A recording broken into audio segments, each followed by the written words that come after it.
Hello and welcome to the Intrusible Chamber. The philosophy of history, the theology of history. Many academics are rather flippant with these descriptions, and invariably the reading of history entails a walk through a graveyard of broken ontologies. The philosophy of history, as Hegel and his disciples would understand it, Dawson, would consider a sublimation of the Christian theology of history, subordinated to a myth of progress. To be honest, I would personally relegate the philosophy of history to a subsection of epistemology, the study of knowledge. A theology of history, prima facie on the face of it, would appear absurd. The modern discipline of history is fundamentally humanistic. It is the encapsulation of all the humanities placed in the context of space and time, which is the essence of historicism. It is materialistic. Conversely, theology deals with the eternal and the divine, that which is placed beyond the field of human action, beyond the categories of space and time. And yet in Christianity, there is a progression from the act of creation, which begins with the Word, the Logos, God, who is incarnate, made flesh in the Son, Jesus Christ. Thus God in Christianity exists without and within the strict confines of material creation. Christopher Dawson stated, "The Christian view of history is not a secondary element derived by philosophical reflection from the study of history. It lies at the very heart of Christianity and forms an integral part of the Christian faith. Hence, there is no Christian philosophy of history in the strictest sense of the word. There is instead a Christian history and a Christian theology of history, and it is not too much to say that without them, there would be no such thing as Christianity. Which also follows that without Christianity, there would be no history in the modern sense. But moreover, a Christian literally reads theology into history as the study of Christ in history. A Christian concept of history taken from a strictly academic point of view could be classed among an array of intellectual ephemera. I would place the emphasis on the transitory nature and flippancy of fads in academia and the planned obsolescence in the act of historical writing. If I were to try and sum it up tragically, it encompasses an aspect of sic transit gloria mundi, writing in our age, conditioned by our age, and relegated to our age, thus passes the glory of the world and the value attached by future generations to our own academic subcreations. However, as a Christian, understanding the relationship between God and man is the most difficult and by far the most important intellectual undertaking. Historical knowledge is a type of knowledge. It does not include all knowledge, despite what many theorists from the 18th century onwards have claimed. This relationship between history and God forms much of the basis for Christopher Dawson's career. So to introduce Dawson, he was a historian, obviously, a philosopher of religions. He was an anthropologist and a sociologist. You can almost consider him to be an irrepressible Catholic version of a Max Weber in Germany, although he railed against figures like Auguste Comte and to a much lesser extent Émile Durkheim in France. So despite writing a sociology of history, he is in many ways the anti-sociologist compared to the academic discipline in which he found himself and which alluded to many elements of those, you could say, the implicit religious faith and knowledge exhibited by the sociologists of his day. Though raised as an Anglo-Catholic, he would follow in the tradition of Cardinal John Henry Newman, and this is perfectly demonstrated by his sympathetic account of the Oxford movement in his 1933 book of that name, Converting to Catholicism. Dawson was a contemporary of Oswald Spengler and Arnold Toynbee. The Age of the Gods in 1928 was his major attempt at an anthropology of human civilization, European civilization. And Arnold Toynbee would later write an introduction to Christopher Dawson's posthumous 1972 edition of Gods and Revolution. Gods and Revolution, collected and published posthumously, demonstrated Dawson's central thesis of the sublimation and displacement of the Christian religious mindset into the gods of revolution, French Revolution, liberalism, democracy, Marxism, fascism more generally. Indeed, he was loosely associated with the 1930s Oxford moot, and a key influence on his other contemporary, the poet T.S. Eliot, and like Eliot, Dawson would have a major influence on the historical and theological worldview of none other than J.R.R. Tolkien. If you want to find out more about that, you can read The Sanctifying Myth by Berzer. But you can almost say that Christopher Dawson was J.R.R. Tolkien's favorite historian. If you're going to encapsulate what is at the core, what is the bedrock of Christopher Dawson's worldview, it is medievalism and it is anti-modernism. By that I mean in the Catholic, anti-liberal sense, syllabus of errors sense. And really this episode should be my plea to read Dawson. I'm sure that given how many I assume of you will have never heard of Christopher Dawson before, that regardless of how many people ultimately encounter this video on YouTube, I would like people to go out and encourage them to read more of Dawson. He's been relegated compared to many of his far more famous contemporaries. And I think the reason for that is his fundamentally reactionary worldview. If I'm going to emphasize the core of his mission being medievalism and modernism, anti-modernism, and the emphasis again on trying to reify the medieval mindset and try and understand it and try to understand the religious displacement that occurred later on during the early modern period and the into the modern period, there's understandable as to why Dawson is no longer read. But if anything, I think that Dawson is more relevant now than he has ever been. Indeed, Dawson is one of these figures where I didn't encounter him until roughly about 6 years ago. It was already well into sort of my process of reading Catholic history. And he's one of these figures where everything begins to click when you read him. It's very obvious, going back to some of the comments I made in my previous videos, that I owe a lot of my sort of, you can say, reattachment to medievalism, because I'm not a medievalist. I mainly focused in the 19th century, but you can have, in many ways, say, for example, being seduced to medievalism by various figures, Christopher Dawson being one of these key influences. So I'd encourage everyone to read him, and really, if anything else, this stream should represent some form of indebtedness to him. And also to make another claim here, that I will never go out and say that I make sort of grand pretensions about originality on this channel.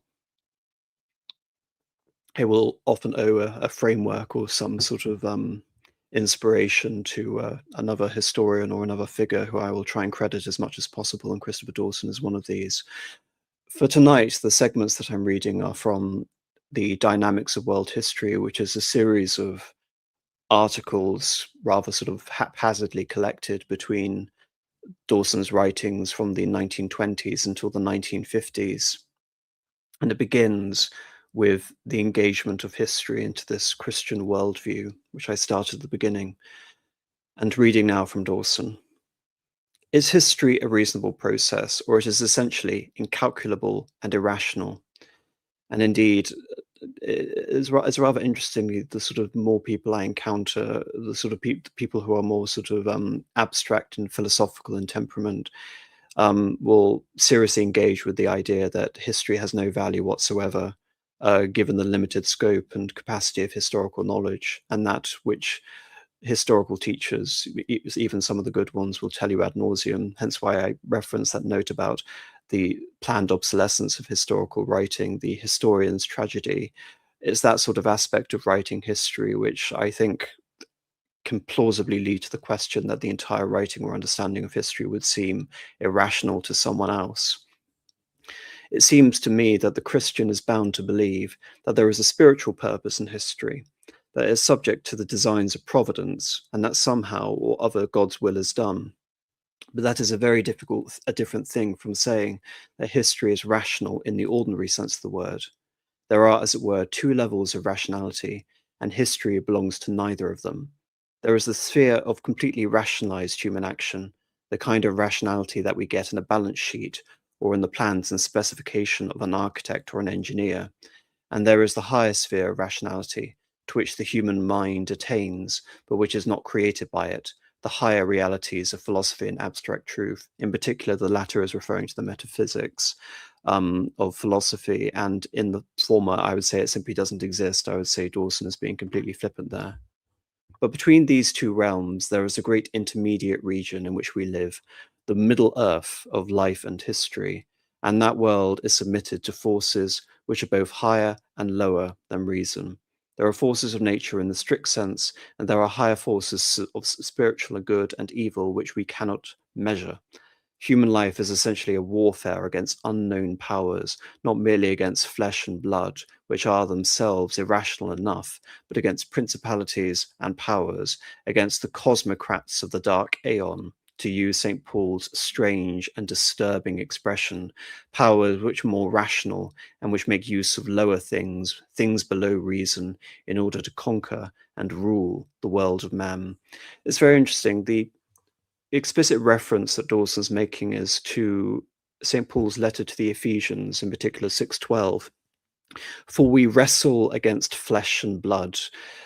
We wrestle not against flesh and blood, but against principalities, against powers, against rulers of the darkness of the world, against spiritual wickedness in high places.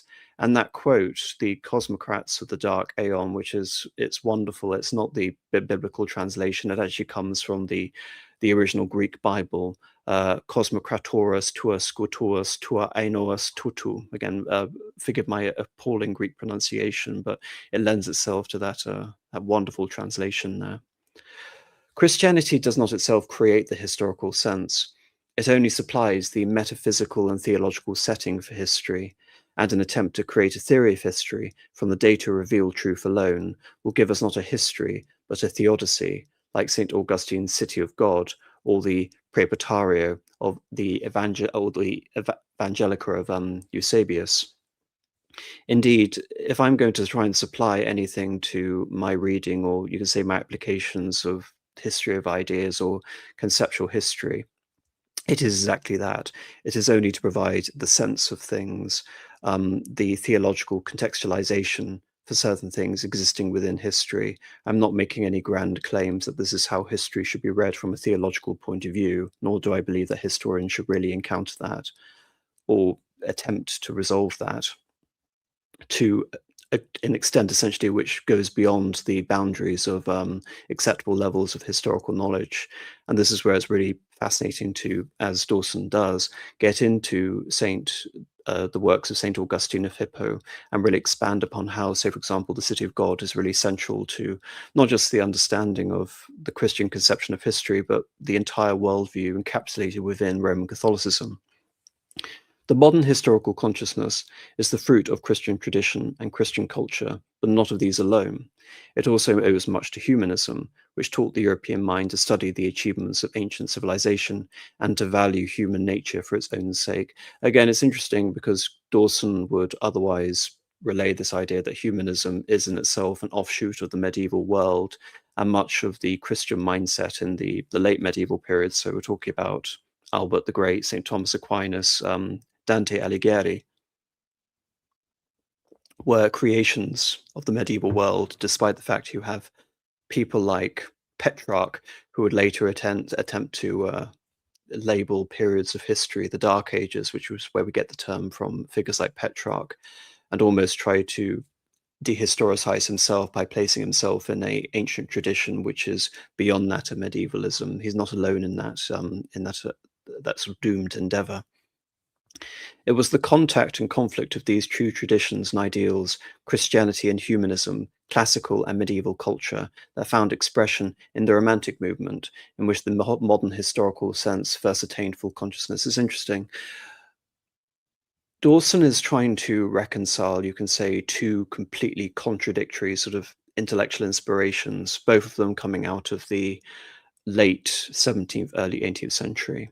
One is Bossuet, Jean-Baptiste Bossuet, the Bishop of Meaux, and another is Giambattista Vico.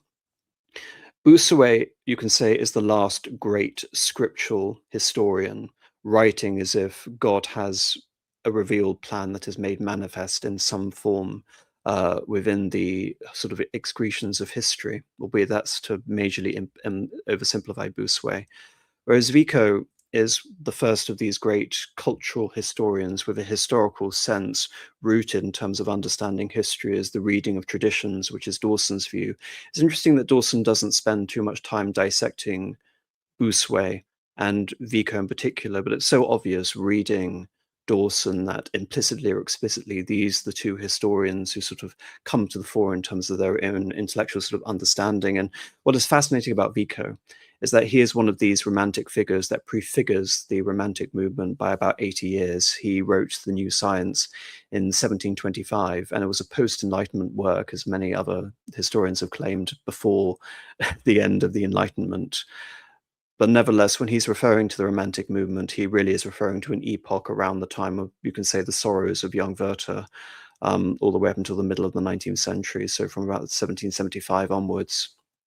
For it was only then, and thus, that the human mind realized that a culture forms an organic unity with its own social traditions and its own spiritual ideals, and that consequently, we cannot understand the past by applying the standards and values of our own age and civilization to it, only by relating historical facts to a social tradition to which they belonged, and by using spiritual beliefs and the moral and intellectual values of that tradition as the key to their interpretation.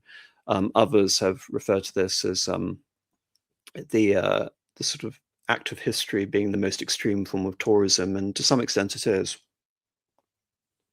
But again, this is an admonition against anyone with presentist aims in history, trying to anachronistically superimpose modern day values into the past, because that often comes with the explicit, or you can say subconscious, purpose of trying to demonize the past or to exploit the past for whatever your aims are, as opposed to understanding the past for its own sake, which really is the historian's reason to be. Hence, the essence of history is not to be found in facts, but in traditions. The pure fact is not as such historical. It only becomes historical when it can be brought in relation with a social tradition, so that it is seen as part of an organic whole. You can take this and say again, another phrase which I personally use is that the historian of something has to be the historian of everything. There is no, as sort of preferable as it is for a historian to try and form a cave around his own discipline and create walls around himself so he doesn't become corrupted by having to explain the greater relevance of his particular aspect of history within a universal context. I believe that's fundamentally impossible. To study an aspect of humanity is, in a sense, to understand a microcosm of the entirety of humanity. A visitor from another planet who witnessed the Battle of Hastings would possess a far greater knowledge of the facts than any modern historian. And by that, he essentially is referring to the fact that a contemporary eyewitness is going to have a much greater sense of the times he lives in than, say, for example, I am. Yet this knowledge would not be historical for lack of any tradition to which it could be related. Whereas the child who says William the Conqueror 1066 has already made his atom of knowledge an historical fact by relating it to a national tradition and placing it in the time series of Christian culture. It's interesting. I'm not necessarily sure I believe that, or do I really believe that Dawson is trying to make it so absolute? Because yes, it's easier to look at historical events and trajectories with the benefit of hindsight, but I don't think it's impossible to understand that people living through an event can also gauge that this could become part of a greater tradition or series of events and relate it thusly. Indeed, I think that's an aspect of humanism. It's this cultural awareness that there is something, an evolution occurring in the intellectual and world historical space. Whether a social tradition exists, however small and unimportant may be the society which is the vehicle, the possibility of history exists, history being related to everything, and thus by extension, everything existing within space and time is also historical. But as it pertains to man, the history of man is, again, from a biography to history of all civilizations, it all exists within the vein of history. It is true that many societies fail to realize this possibility, or realize it in only an unscientific or legendary form. But on the other hand, this legendary element is never entirely absent from social tradition, and even the most civilized society has its national legend or myth, of which the scientific historian is often an unconscious apologist. Again, many historians who lack self-awareness can simply repeat or read things into history as the original sort of authors of the text would have them. That's what he's referring to there.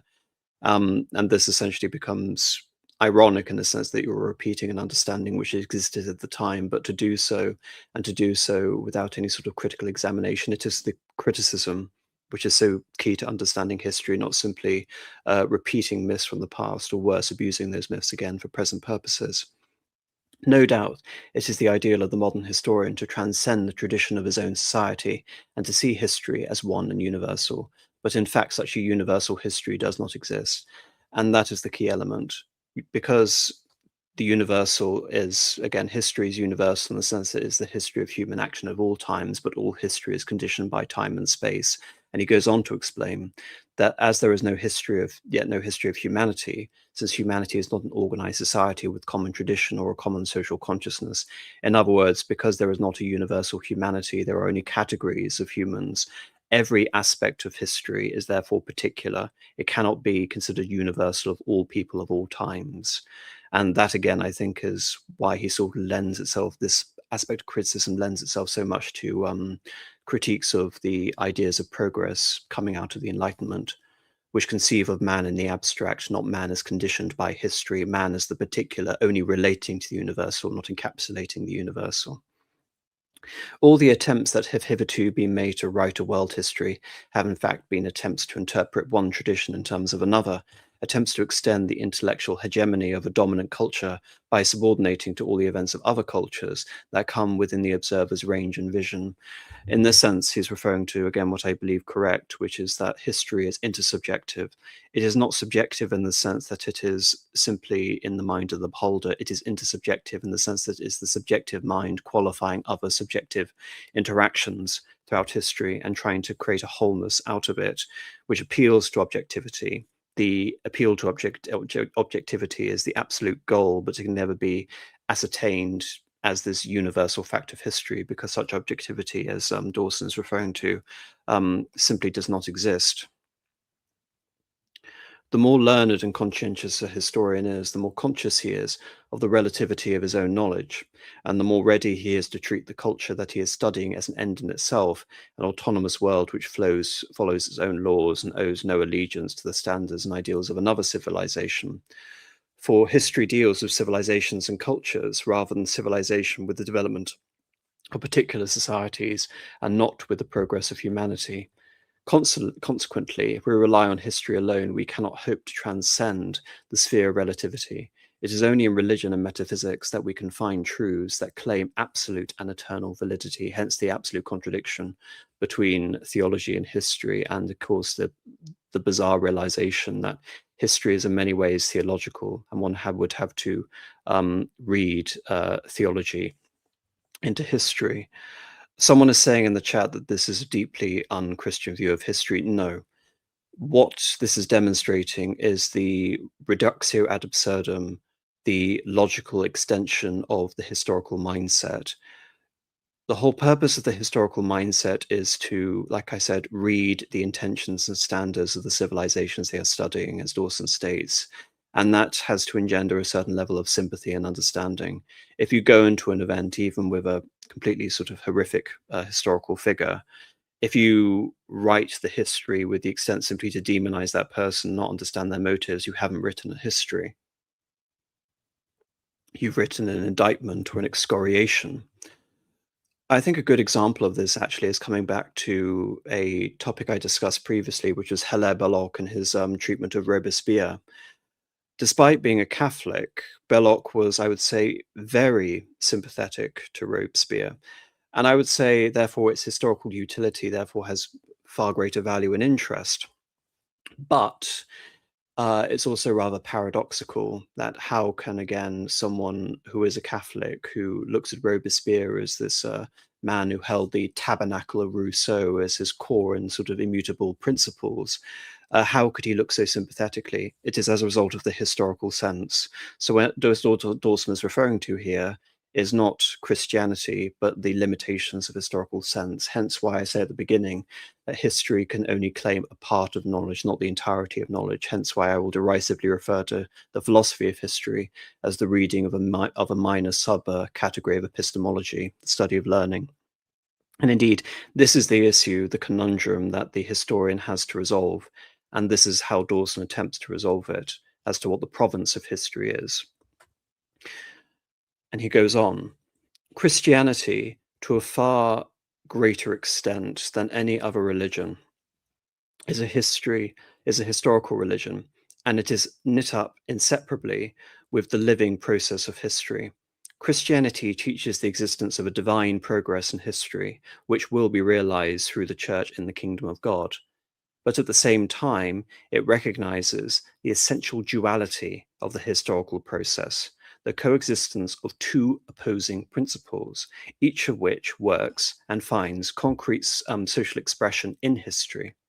Thus, we have no right to expect that Christian principles will work in practice in the simple way that a political system may work. And again, simple way that a political system may work, maybe in the abstract. The Christian order is a supernatural order. It has its own principles and its own laws, which are not those of the visible world, and which may often seem to contradict them. Its victories may be found in apparent defeat, and its defeats in material success. He goes on to explain in much depth what is meant by that, but the differences of interpretation between the successes of history and the successes of faith represent a core component of the division between the earthly city and the city of God in the two cities concept of St. Augustine. We see the whole thing manifested clearly and perfectly once, and only once, in the life of Jesus, which is the pattern of Christian life and the model of Christian action, the hypostatic union Christ who is fully human and fully divine. And thereby, if there is going to be one exemplification, there is only one example. Everything else, therefore, sort of falls foul of this interpretation of history as simply rendering to the particular and rendering to human action. But in the case of Jesus, you have an exhibition of the eternal and of the creator within creation. And that is why, again, all the paradoxes of history seem to be exhibited in the form of Jesus Christ and by extension, Christian history. The life of Jesus is profoundly historical. It is the culminating point of thousands of years of living historical tradition. It is the fulfillment of a historical purpose towards which priests and prophets and even politicians have worked, and in which the hope of a nation and a race was embodied. To just expand this further, I was seriously trying to grapple with this and still will with the figure of Joan of Arc. Of Joan of Arc as exhibiting a historical tradition for the French and a prophetic tradition among her many antecedents was an embodiment of, to use Mark Twain's expression, Joan of Arc was patriotism concreted. In that sense, if you're going to simply historicize Christ, he was simply an element of the living tradition of Jewish history within that time. But of course, with Christ, it becomes far more potent than a simple saint in the form of Joan of Arc, who as a saint within the Catholic sense is still elevated much further than many other historical actors. Yet from the worldly point of view, from the standpoint of a contemporary secular historian, it was not only unimportant, but actually invisible. And again, the key point and why I was so derisive in my introduction to begin with, that a Christian conception of history can be derided as a mere sort of historical fad and exhibiting the intellectual facets of a certain time period which are enamored with these principles. And to acknowledge it is to simply become anti-historical, because history is a secular process. It is a humanistic understanding.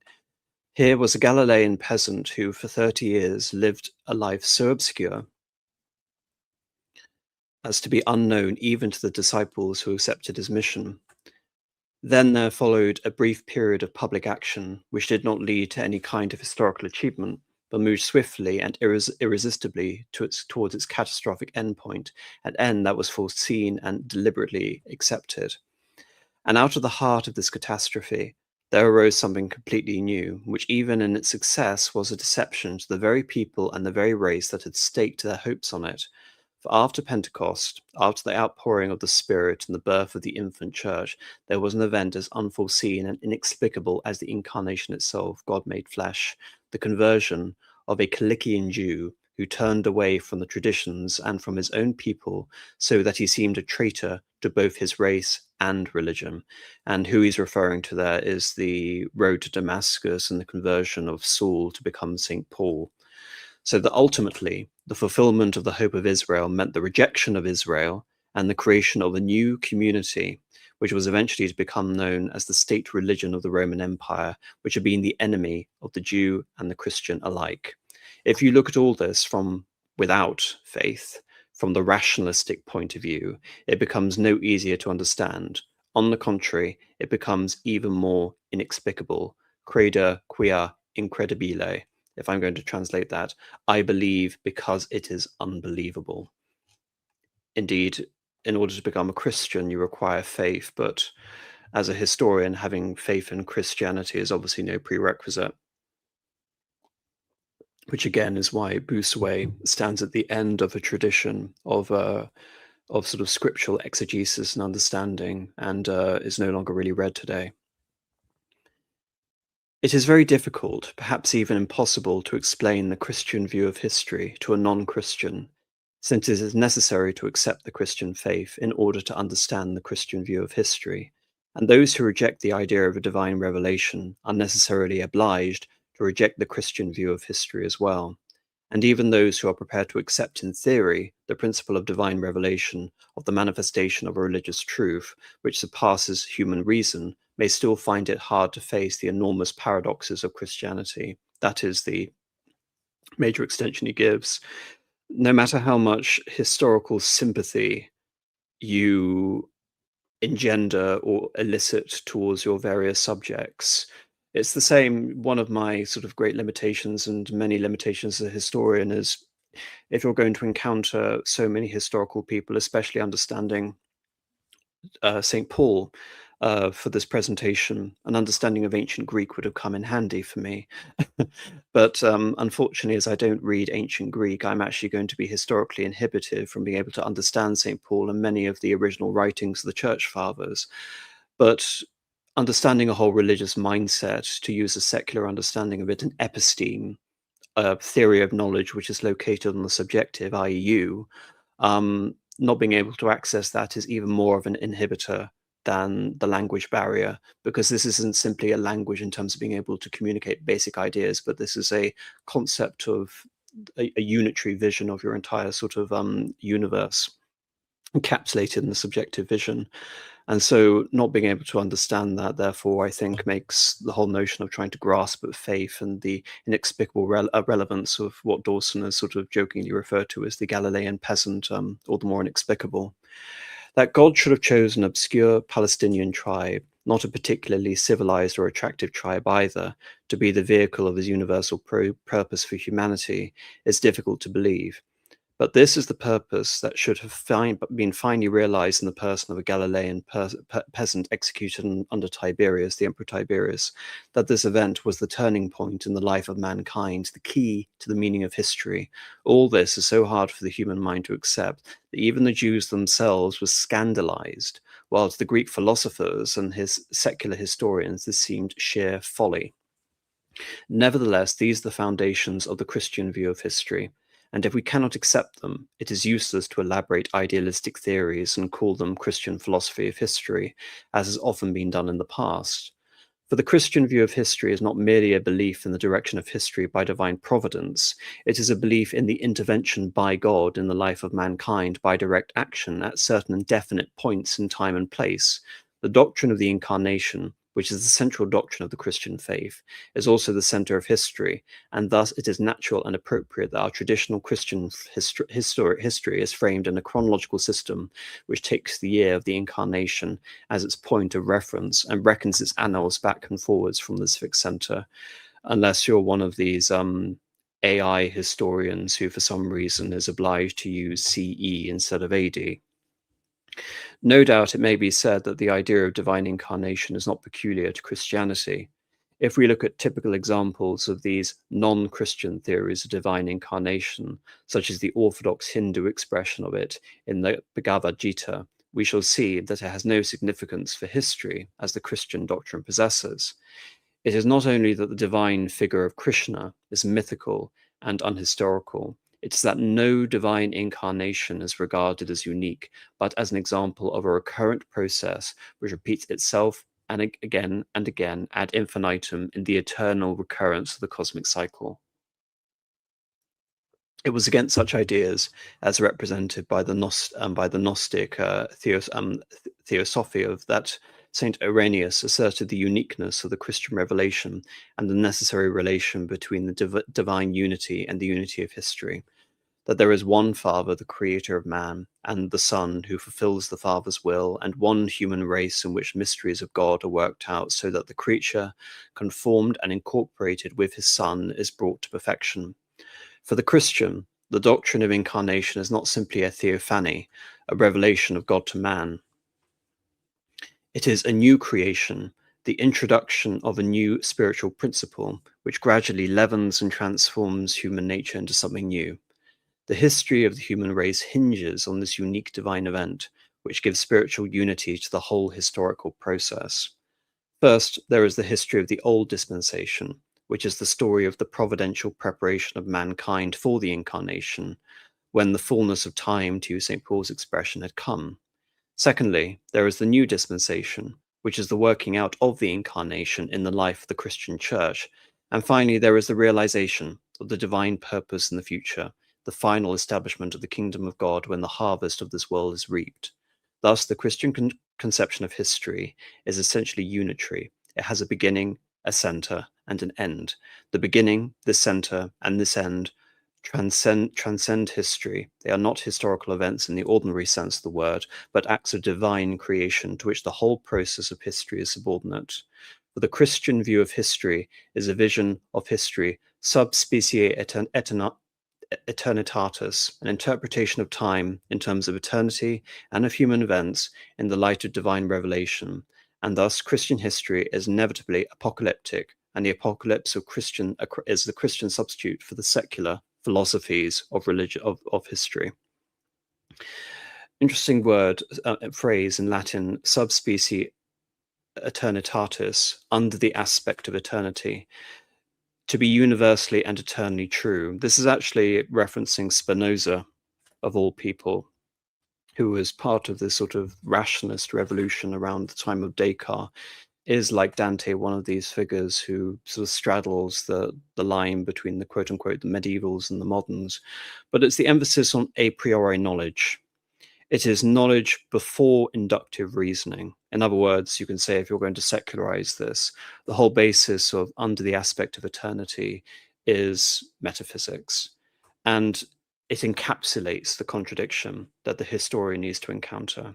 It's also quite interesting in the sense that Dawson began his academic career very much as a devotee of Oswald Spengler. For reference, Oswald Spengler wrote his Decline of the West in 1917, and Dawson would publish the first element of his equivalent, The Age of the Gods, in 1928. And I believe that perhaps part of the cynicism and pessimism, you can also read this in other contemporaries of Christopher Dawson, a historian who writes extensively about these very facts, especially the relationship between Vico and Bossuet, which is Karl Lauwert, in that for the Christian, when you really try and understand the philosophy of history from you can always say, a more optimistic light, you become fundamentally pessimistic, and you have to reconcile yourself to a very limited understanding of historical knowledge, which is why when you come to these post-Christian figures like Oswald Spengler, such grand systematizations of eternal and recurring history are simply seen as, you can say, having limited potential, limited scope, because they seem to be a displacement for religious history. But nevertheless, I'm sure many non-Christians and people who have an affinity for Neoplatonism and paganism may look at this idea of the eternal recurrence of the cosmic cycle and apply this to cyclical history, which in a sense you can say is actually a way to apply this conception of a theology of history, in the sense that as the theology is an eternal recurrence, so history through cycles also has to represent a eternal recurrence. In the case of Christianity, it is progressive. The Old Dispensation is the prophecy regarding the arrival of the Christ, the Anointed One, and the New Dispensation is of the working out of the revelation of the Anointed One and his sacrifice, his redemption, his resurrection, and what it means to the world, before the end of the world, which is the kingdom of God. This involves a revolutionary reversal and transposition of historical values and judgments, and by that again, just to re-emphasize the implications of subspecie aeternitatis under the aspect of eternity. For the real meaning of history is not the apparent meaning that historians have studied and philosophers have attempted to explain. The world-transforming events which changed the whole course of human history have occurred, as it were, under the surface of history, unnoticed by the historians and the philosophers.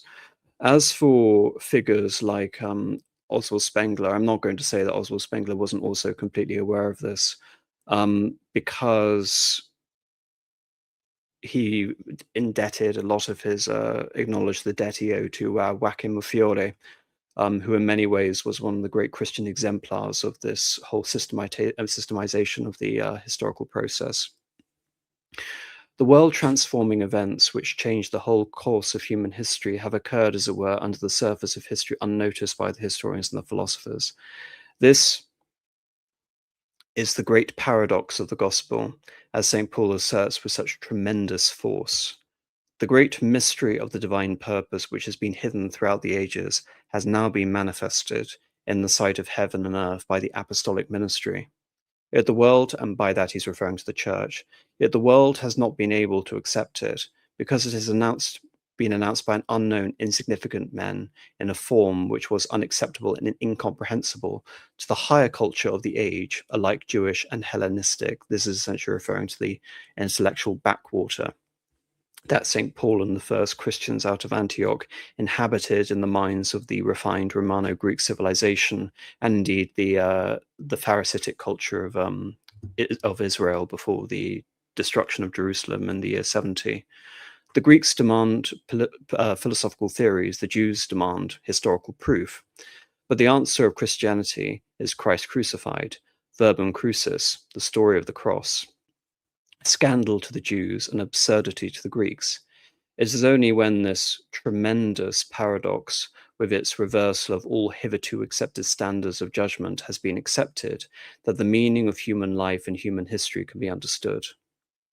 For St. Paul does not, of course, mean to deny the value of understanding or to affirm that history is without meaning.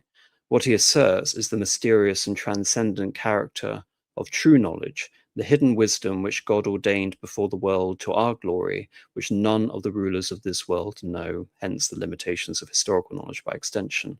And in the same way, he fully accepted the Jewish doctrine of a sacred history, which would justify the ways of God to man.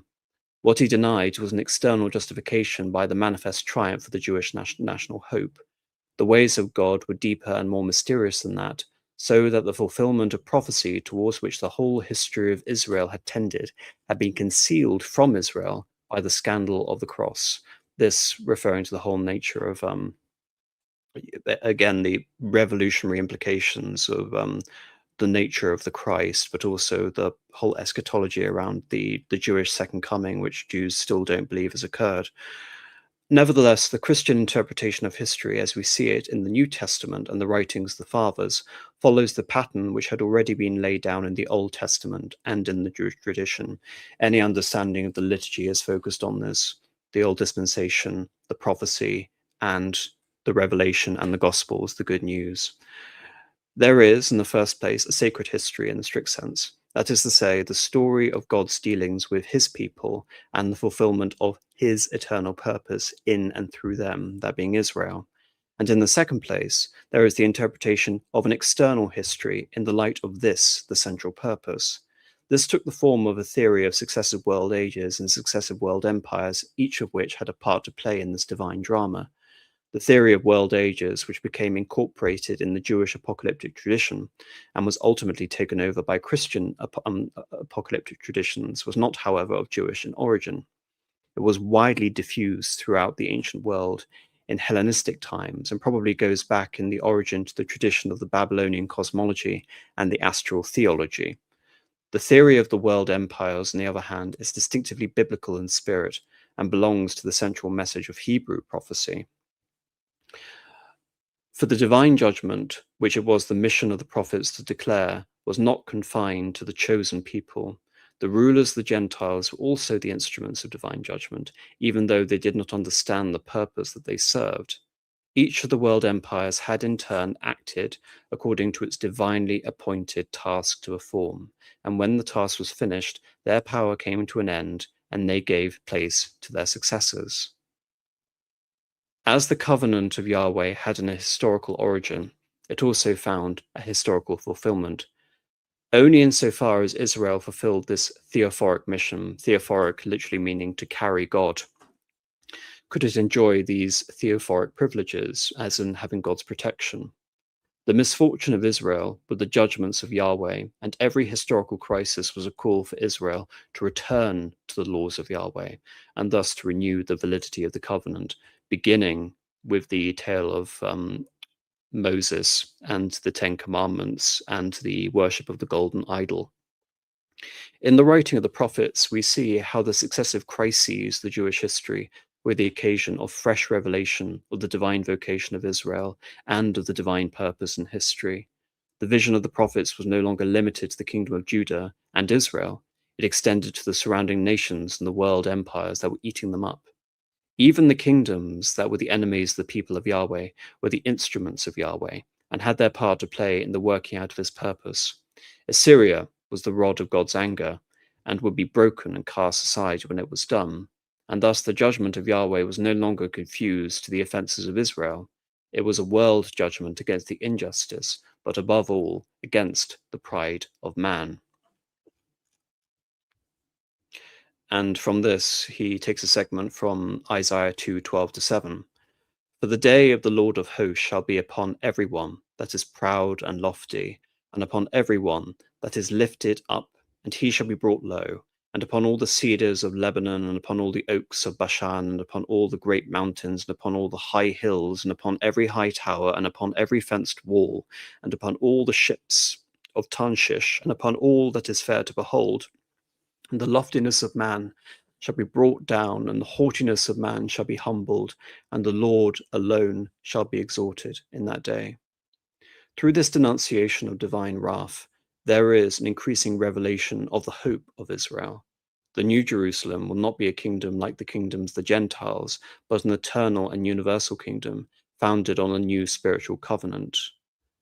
Israel was destined to be a theophoric people in a fuller sense than which it received the laws of Yahweh at Sinai, the Ten Commandments. It was to be the vehicle of divine revelation to the world.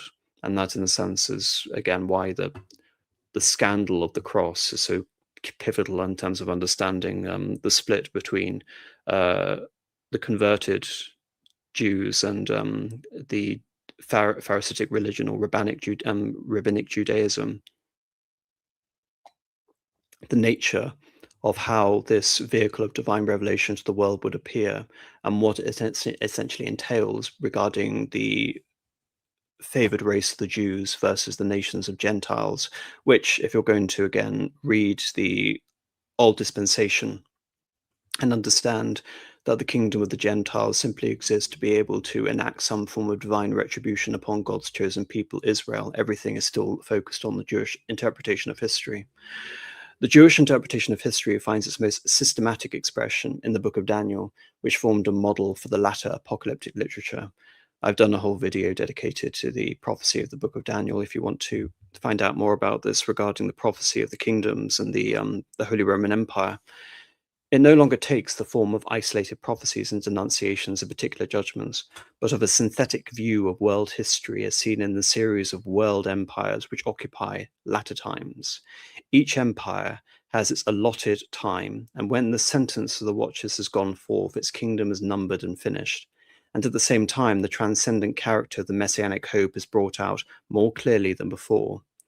I mean, just to give examples, because Dawson doesn't really give any examples. I mean, I've always obviously mentioned the deliverance of the Jewish people from bondage in Egypt via Moses, referencing the coming of the kingdom of David, and talking about other elements. So, for example, the entry of Elijah and the casting out of Jezebel and the priesthood of Baal.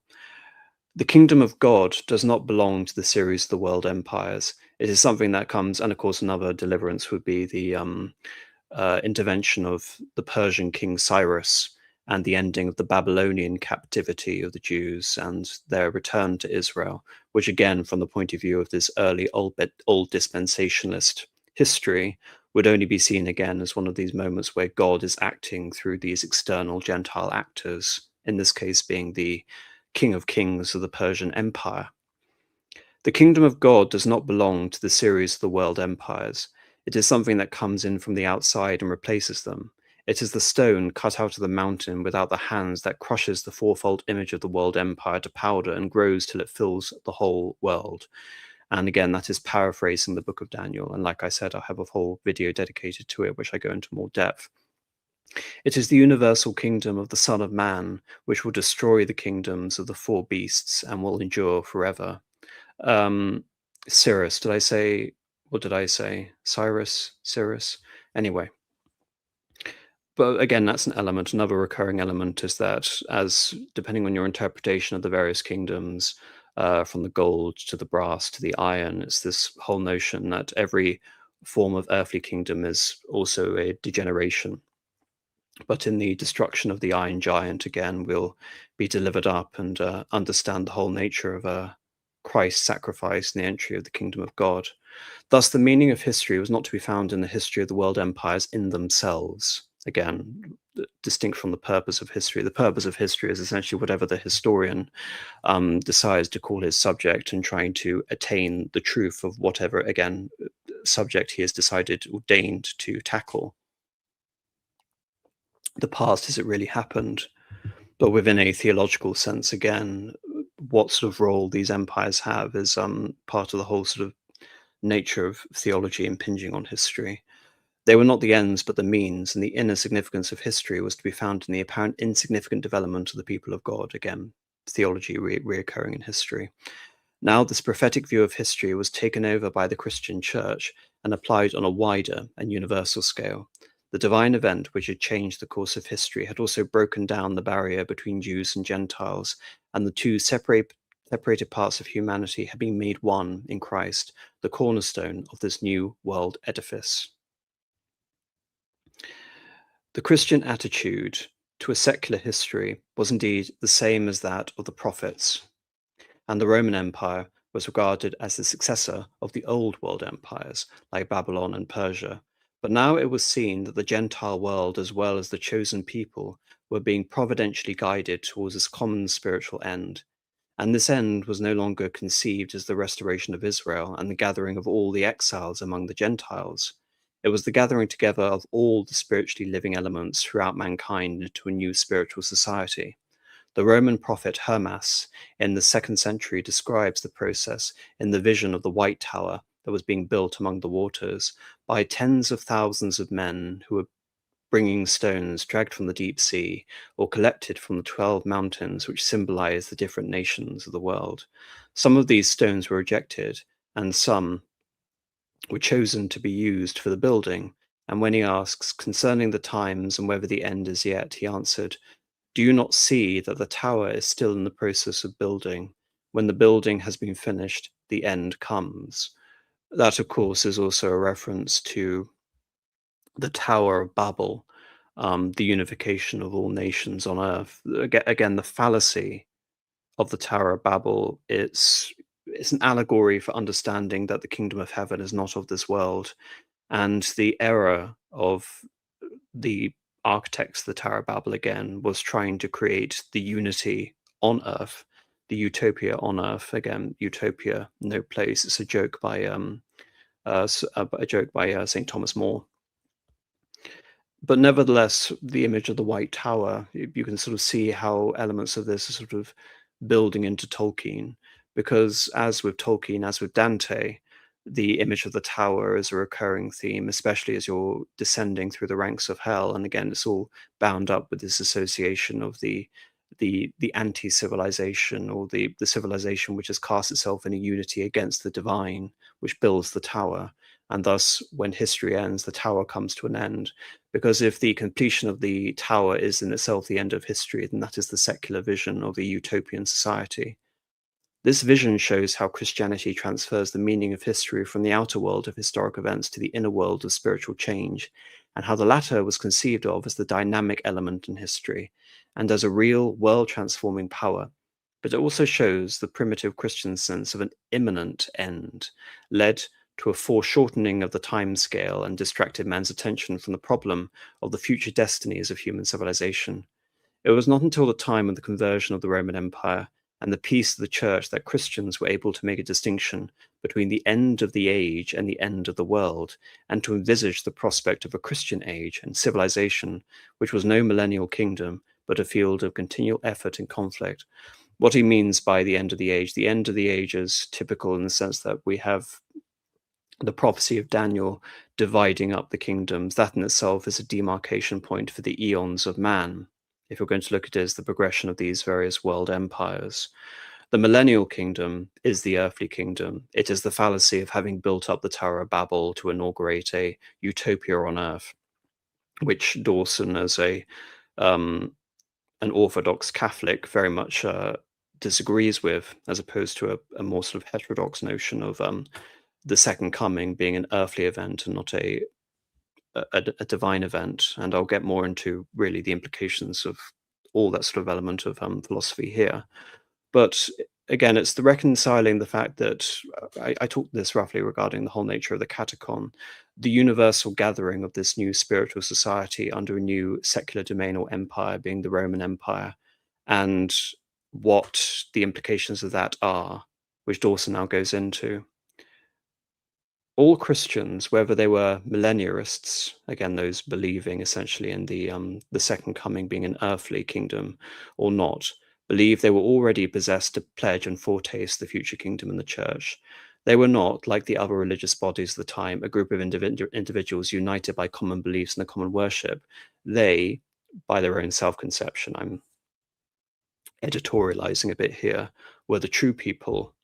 All the wealth of historical associations and social emotion which were contained in the Old Testament have been separated from its national and racial limitations and transferred to the new international spiritual community. Thereby, the Church acquired many of the characteristics of a political society.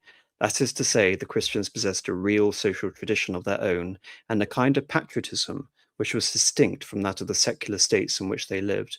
This referring to the early Church, that essentially being placed within a hostile society, that being the Roman Empire, with varying degrees of persecution towards Christian, the most extreme episodes being the persecutions of Nero, of Decian and Diocletian. Maybe there's some Roman historical revisionists out there who will be able to give me a better list of the sort of extent of the persecutions throughout the 3 centuries of quote-unquote endurance or cohabitation, but there we are.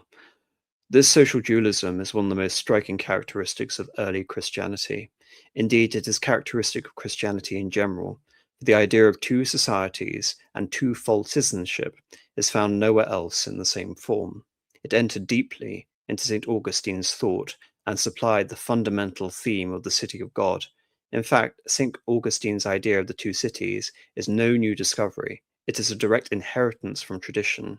In its early Christian form, however, this dualism was much simpler and more concrete than it afterwards became. The medieval problem of the coexistence of two societies and the two authorities within the unity of the Christian people was yet to arise. Instead, there was the abrupt contrast of two opposing orders, the kingdom of God and the kingdom of this world, the present age and the age to come.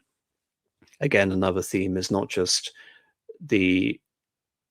so we have the unity, the revelation of Christ, which breaks the barriers between the idea of Jewish predestination and extends it to a universal phenomenon, which creates the new spiritual society. But then again, there is still the conundrum of these non-converted world empires, which have up until this point affected God's judgment upon the old dispensation of Jewish history, but now how to reconcile this new spiritual community, this spiritual society, to what would eventually occur, which is the conversion of Constantine and the Christianization of the Roman Empire.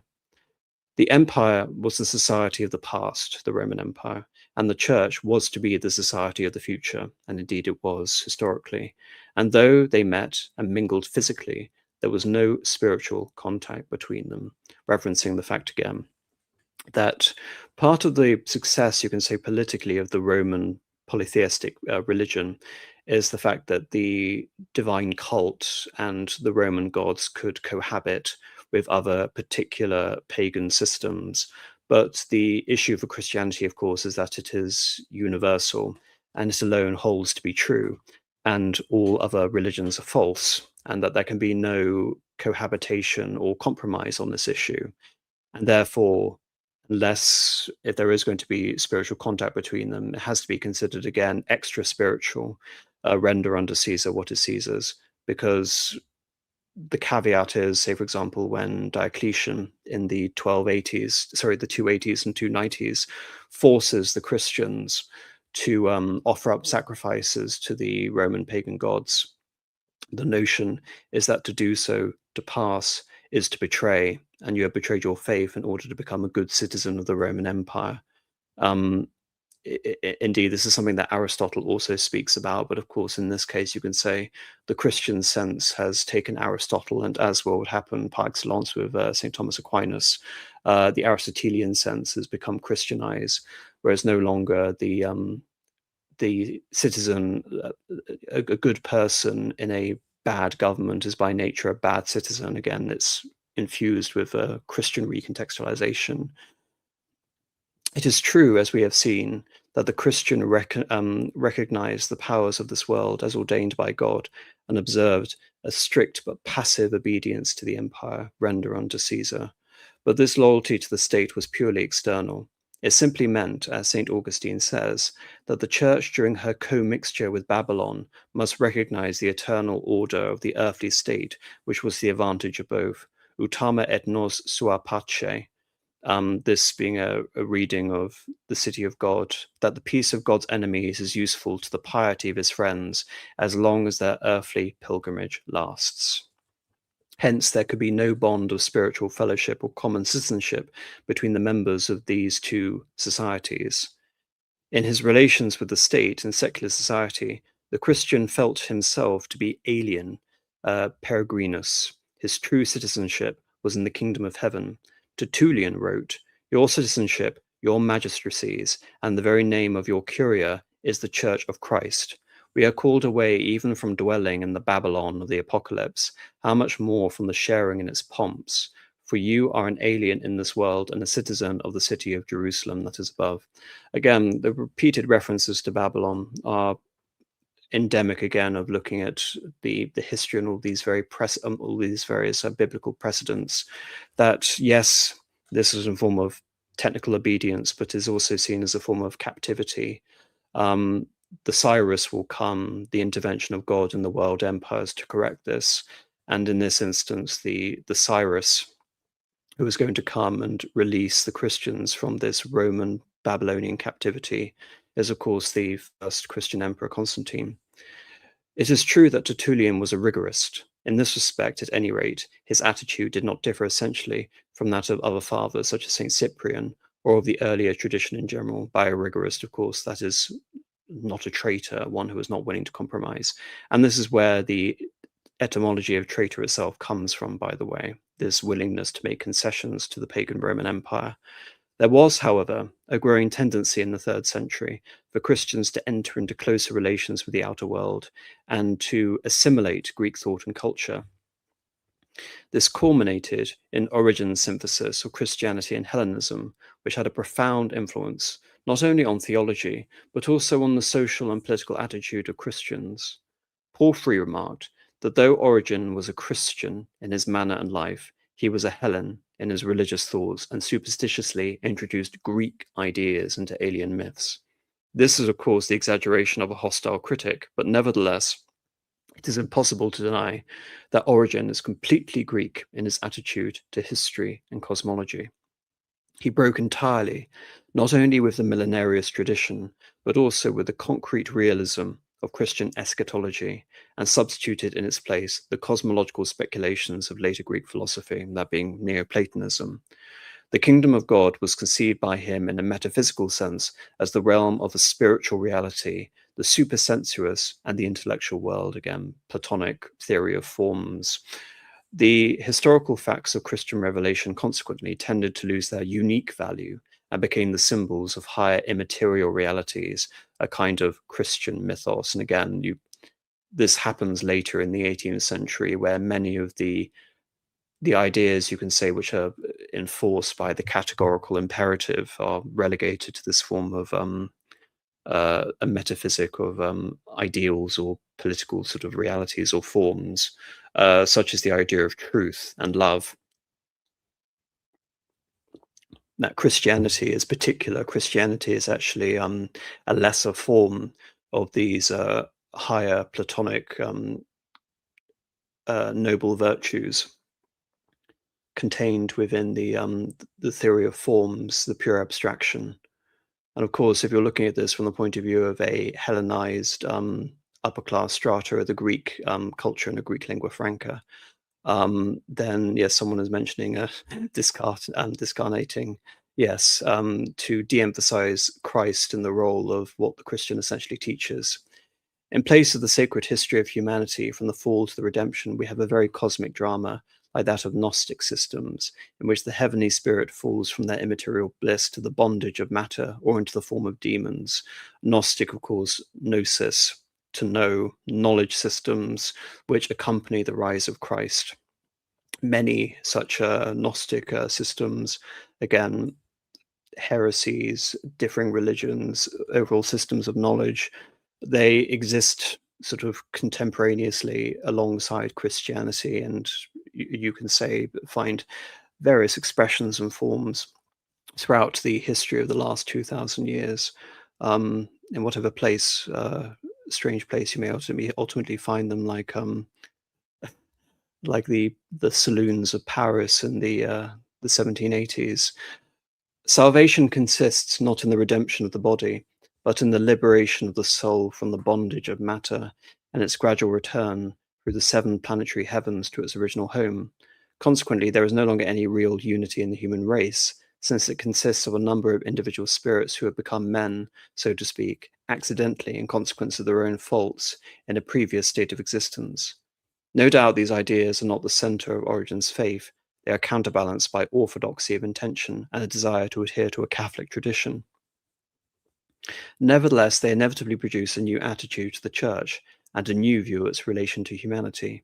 The traditional conception of the Church as an objective society, a new Israel, a forerunner of the kingdom of God, would fall into the background as compared with a more intellectualist view of the Church as a teacher of an esoteric doctrine or a form of gnosis, knowledge, which leads the human soul from time to eternity. Here again, Origen is the representative of this Greco-Oriental ideal, which found its fullest expression in these mysterious new religions. The result of this change of emphasis was to reduce the opposition which had previously existed between the Church and the secular society. Unlike the earlier Church Fathers, Origen was quite prepared to admit the possibility for a general conversion of the Roman Empire, and in his work against Celsus, he paints a glowing picture of the advantages that the empire would enjoy if it was united in one, the great city of God under the Christian faith. But Origen's city of God, unlike St. Augustine's, has perhaps more affinity with the world state of the Stoics than with the divine kingdom of Jewish and Christian prophecy. It found its fulfillment in the Christian empire of Constantine and his successors, as we can see from the writings of Eusebius of Caesarea, the greatest representative of the traditions of Origen in the following age. Eusebius goes further than any of the fathers in his rejection of millenarianism and of the old realistic eschatology. For him, prophecy finds an adequate fulfillment in the historical circumstances of his own age. The messianic kingdom of Isaiah is in the Christian empire, and Constantine himself is the new David, while the new Jerusalem, which St. John saw descending from heaven like a bride adorned for her husband, means to Eusebius nothing more than the building of the Church of the Holy Sepulchre at the orders of Constantine. Such a standpoint leaves no room for the old Christian and Jewish social dualism. The emperor is not only the leader of the Christian people, his monarchy is the earthly counterpart and reflection of the rule of the divine word. As the word reigns in heaven, so Constantine reigns on earth, purging it from idolatry and error, and preparing men's minds to receive the truth. The kingdom of this world has become the kingdom of God and of his Christ, and nothing more remains to do this side of eternity. It's not enough to dismiss all this as flattery on the part of a court prelate. Eusebius, for reference, was a biographer of Constantine.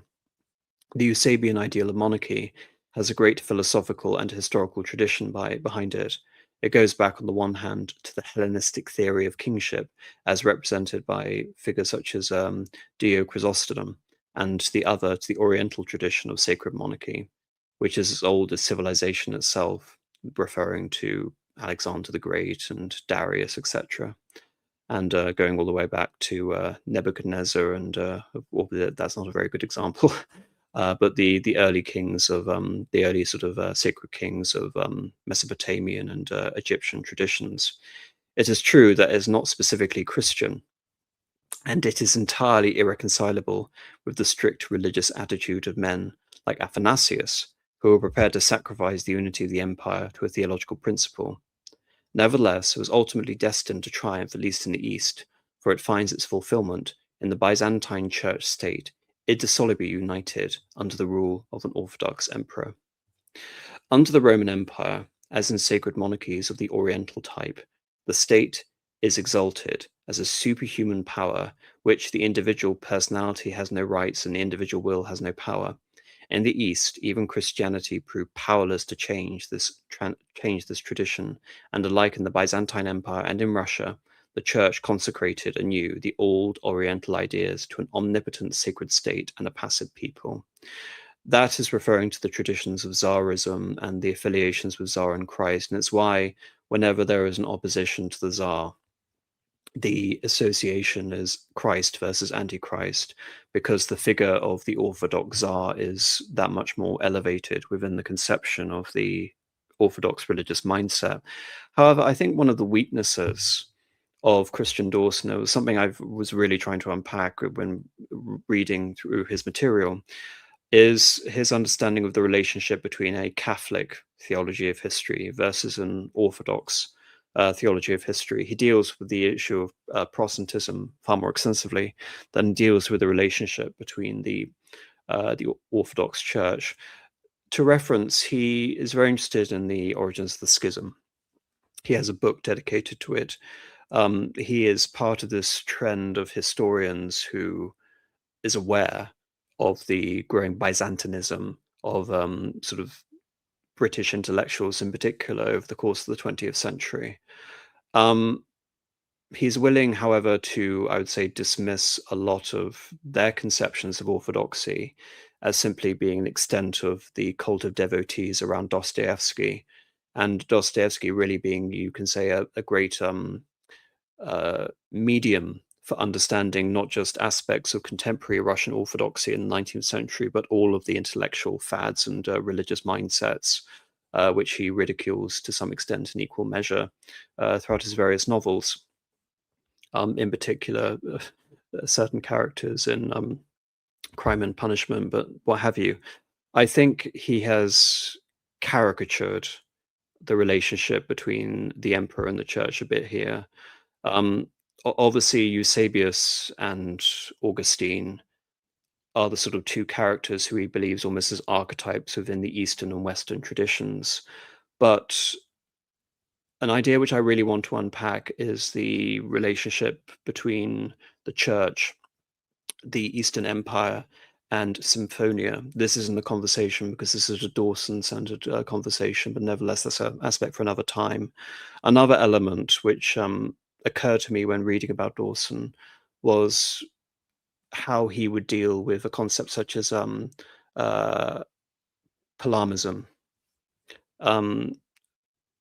After a sort of interesting sort of series of church councils in the Byzantine Empire in the early 14th century, because he will go on to talk a lot about the role of religious history and the concept of immanence and the implications of the incarnation as in Christianity living within history. But St. Palmas makes the distinction between essences and energies, which is considered by Catholicism to be a heresy, but nevertheless, they are still part technically of the Catholic Church because of the Oriental Catholics, the Slavonic and the Greek Rite Catholics, as a result of the Uniate Church. And so it's something I wish he had really dealt with, because theologically this is almost far beyond my ability to really comprehend, especially as that among historians in particular, there is no absolute consensus as to what the energies substance distinction really is in orthodoxy, but nevertheless it exists. And it's something that Dawson does not consider. So with that caveat in mind, he comes to St. Augustine. In the West, St. Augustine broke decisively with this Oriental tradition by depriving the state of its aura of divinity and seeking the principle of social order in the human will. In this way, the Augustinian theory, for all of its otherworldliness, has first made possible the ideal of social order resting upon the free personality and a common effort towards moral ends.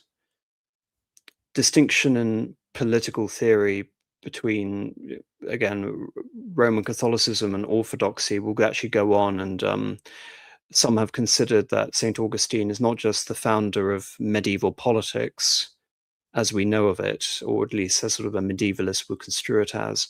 But there's even been a claim that from a secular point of view, St. Augustine founded Roman Catholicism, as distinct from what an Orthodox would consider the true Christianity, which of course is the Eastern Orthodox Church, as opposed to a papal deviation, perversion of Christianity.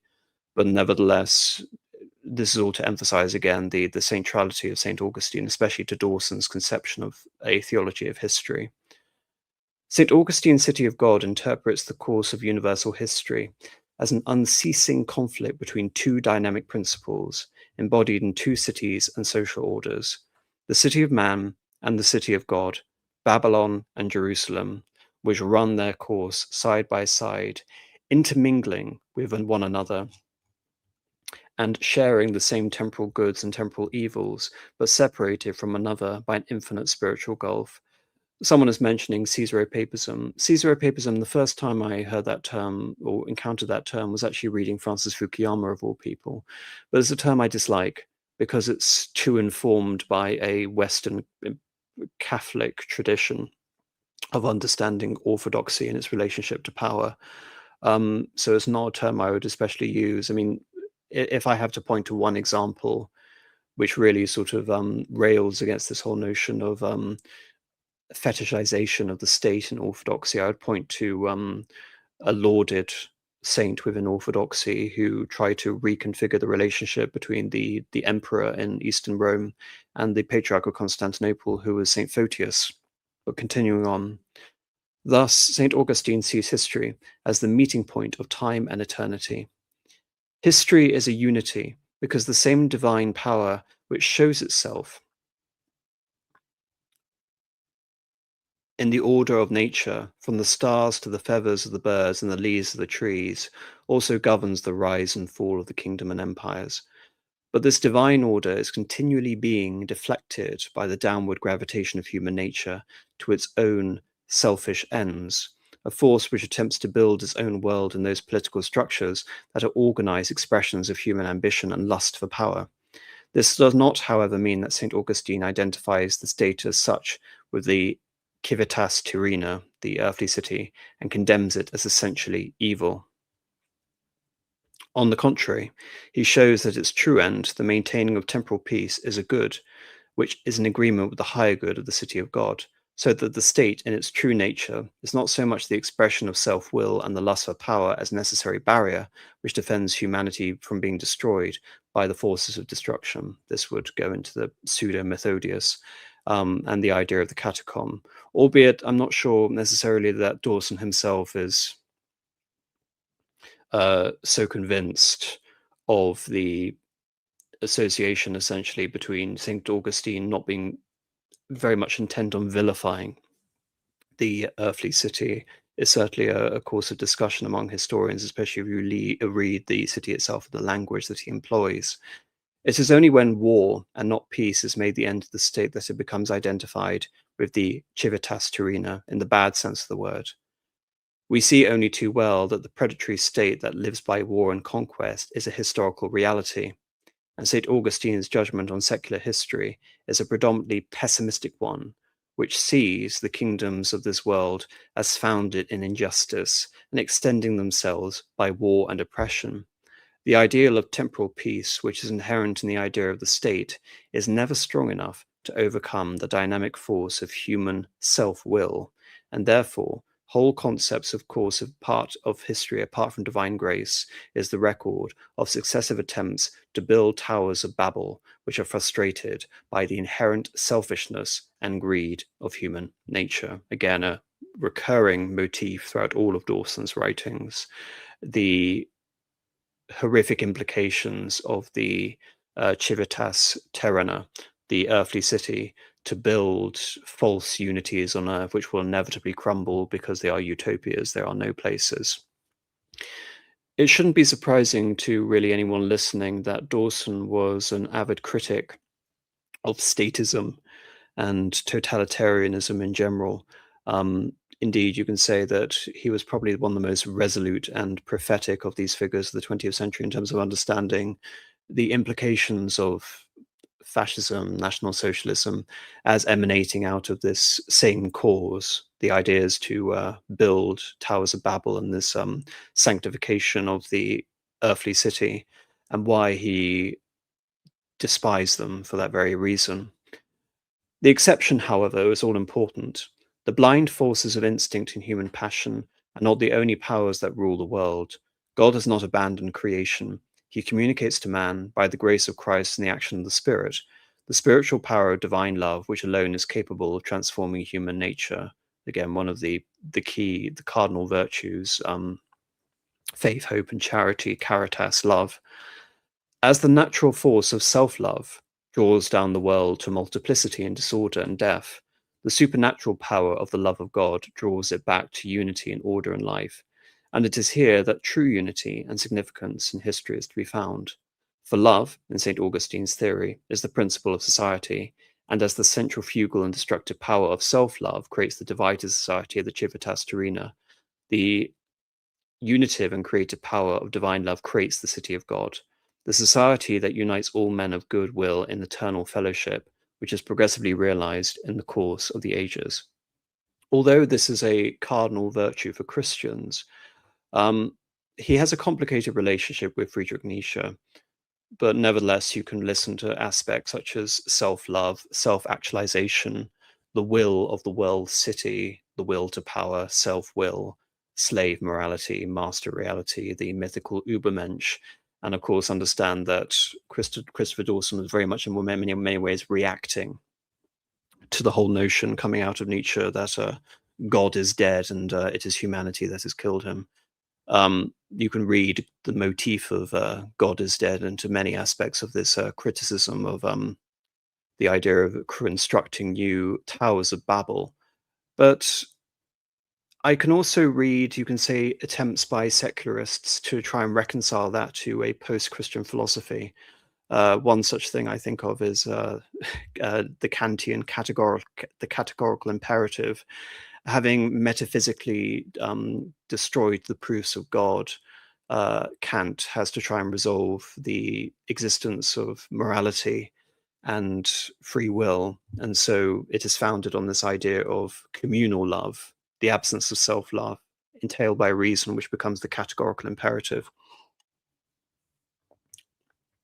So it is an issue which ensures that St. Augustine actually has a relevance for many world philosophical systems and epistemologies, or philosophies of morality and religion. Thus, St. Augustine, more perhaps than any other Christian thinker, emphasizes the social character of Christian doctrine of salvation. For whence, he writes, should the city of God originally begin, or progressively develop, or ultimately attain the end, unless the life of the saints were a social one? At the same time, he makes the individual soul, and not the state or the civilization, the real center of the historical process, and thereby places a huge amount of agency and responsibilities on the soul. It's actually interesting. I hate to reference it because it's film I absolutely despise. I've done a 3.5 hour review, utterly sort of demolishing it point by point, which is actually Kingdom of Heaven, which exemplifies this point brilliantly when Edward Norton's King Baldwin IV says, uh, a father may claim a son, a king may move a man. Um, it doesn't matter by whom or for whom you are being played, but your soul is your keeping alone. And no matter whatever man commands you to do, whether they be kings or men of power, something paraphrasing that. But again, it's an encapsulation of this St. Augustinian spirit between the heavenly city and the earthly city. As much as I despise that film, that quote actually completely elevates it and into a into a completely different film, because everything else in the film is not dealing with such heavy sort of Christian philosophies as that. For whence he writes, should the city of God originally begin or progressively develop, or ultimately attain its end, unless the life of the saints is a social one?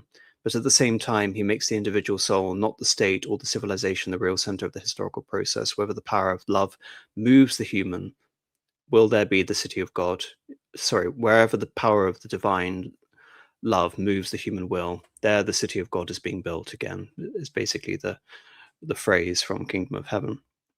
Even the church, which is visible, sacramental organ of the city of God, is not identical with it, since, as he writes, in God's foreknowledge, there are many who seem to be outside, who are within, and many who seem to be within, who are outside. So there are those who are outside the communion of the church, whom the Father, who in secret crowns in secret. For the two cities interpenetrate one another in such a way and to such a degree that the earthly kingdom exacts service from the kingdom of heaven, and the kingdom of heaven exacts service from the earthly city. You can say that this is an issue that the Jesuits in particular had to deal with, regarding encountering not only non-Christian civilizations, but civilizations that had never even heard of Christianity, such as the pagans in Mesoamerica, or such as the Buddhists in Asia and Japan, and having to deal with that central point about the Father who sees in secret and crowns in secret, and how persons who aren't privy to the gospel can essentially be saved, and how God acts through these these non-Christian kingdoms. All of this again actually emphasizes the centrality of the incarnation, even though as a historian, your view should tend towards relativity. The Christian worldview is coextensive with time. It covers the whole life of humanity on this planet, and it ends only with the end of this world and of men's temporal existence. It is essentially a theory of the interpretation of time and eternity, so the essential meaning of history is to be found in the growth of the seed of eternity in the womb of time. Man is not merely a creature of the economic process, a producer or a consumer. In this, he's explicitly actually referring to Marx. He is an animal that is conscious of his mortality and consequently aware of eternity, such as you are, such as you will be. In the same way, the end of history is not the development of a new form of economic society, again referencing Marxism, but is the creation of a new humanity, or rather a higher humanity, which goes far beyond man as man himself goes beyond the animals. Christians not only believe in the existence of a divine plan in history, they believe in the existence of a human society, which is in some measure aware of this plan and capable of cooperating with it, that being Christian civilization. Thousands of years ago, the Hebrew prophet warned his people not to learn the ways of the nations who were dismayed at the sight of the times, for the nations were the servants of their own creatures, the false gods who were the works of delusion, and who must perish in the time of visitation. And again, this is a call to Christian exceptionalism, and again, the whole notion of he who hears and listens shall be saved, and he who hears and refuses to hear the word shall be condemned. The implications of that, and the implications essentially that one does not look for the signs of the end times in civilizations essentially which are extra Christian. And emphasis again on the roles of the saints, and you can say essentially that the role of the saints and the social function which Augustine emphasizes for Christian history, because I reference this actually quite a lot when I was talking about Joan of Arc and the role of the saints and the sense of immediacy in time when it comes to the saints, that we are communing with the saints, and in many ways they are extra historical for that exact reason. And Dawson goes on to say, the saint is not merely a historical figure. He has become a citizen of the eternal city, a celestial patron and protector of man's earthly life, so that in the lives of the saints we see history transcending and become part of the eternal world of the faith.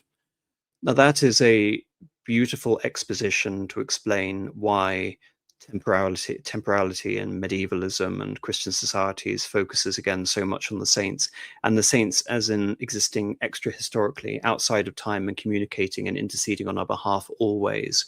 Because as we intermingle the earthly city with the heavenly city, as they are citizens of the heavenly city, and as they are, again, paths, they're examples, they're witnesses to a good Christian life or martyrdom for which we should follow, in order that we ourselves attain citizenship within the city of God.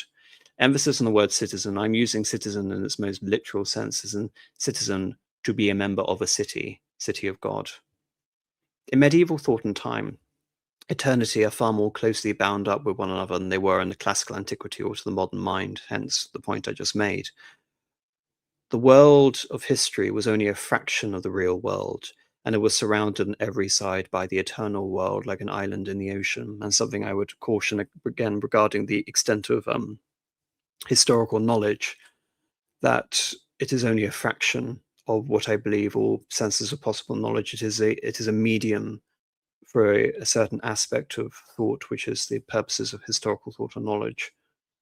This medieval vision of a hierarchical society in which the world of man occupies a small but central place finds classical expression in Dante's Divine Comedy. For this shows better than any purely historical theological work how the world of history was conceived as passing into the eternity and bearing eternal fruit. And if on the one hand, this seems to reduce the importance of history and of the present life, on the other hand, it enhances their value by giving them an eternal significance. In fact, there are few great poets who have been more concerned with history and even with politics than Dante was. What is happening in Florence and in Italy is a matter of profound concern, not only to the souls in purgatory, but even to the damned in hell and to the saints in paradise. And the divine pageant in the earthly paradise, which is the center of the whole process, is an apocalyptic vision of the judgment and reformation of the church and the empire in the 14th century. I referenced it a little bit earlier, such as you are, so you will be, quod est hoc eris, the dance of death, because I dedicated a lot of time on this channel to really expound about the works of Dante, but also the importance of Dante, not just through the Divine Comedy, but I also went into quite a lot of depth in his poetry and De Monarchia. And to look at the Divine Comedy is really encapsulating a part of the theory behind the two cities, I think is a brilliant way to look at it, because Dante, despite being alive, is granted passage through the circles of hell through his intercessor in that state, which is Virgil, another poet.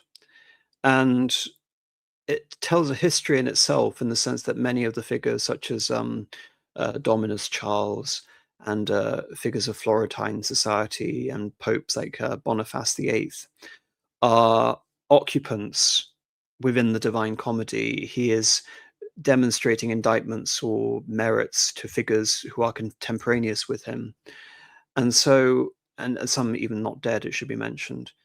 And so Dante is communing with the other world. He is communing with the earthly city. His whole conception and state of politics, as it was in Florence, and the white Guelph and black Guelph conflicts, and the arrival of the Emperor Henry and things like that, all of these have an eschatological purpose for him, because he is seeing that the actions of these figures, the political machinations or the sins of which essentially they've come to embody. He's a devotee of Ovid, Dante and Ovid in his Metamorphoses.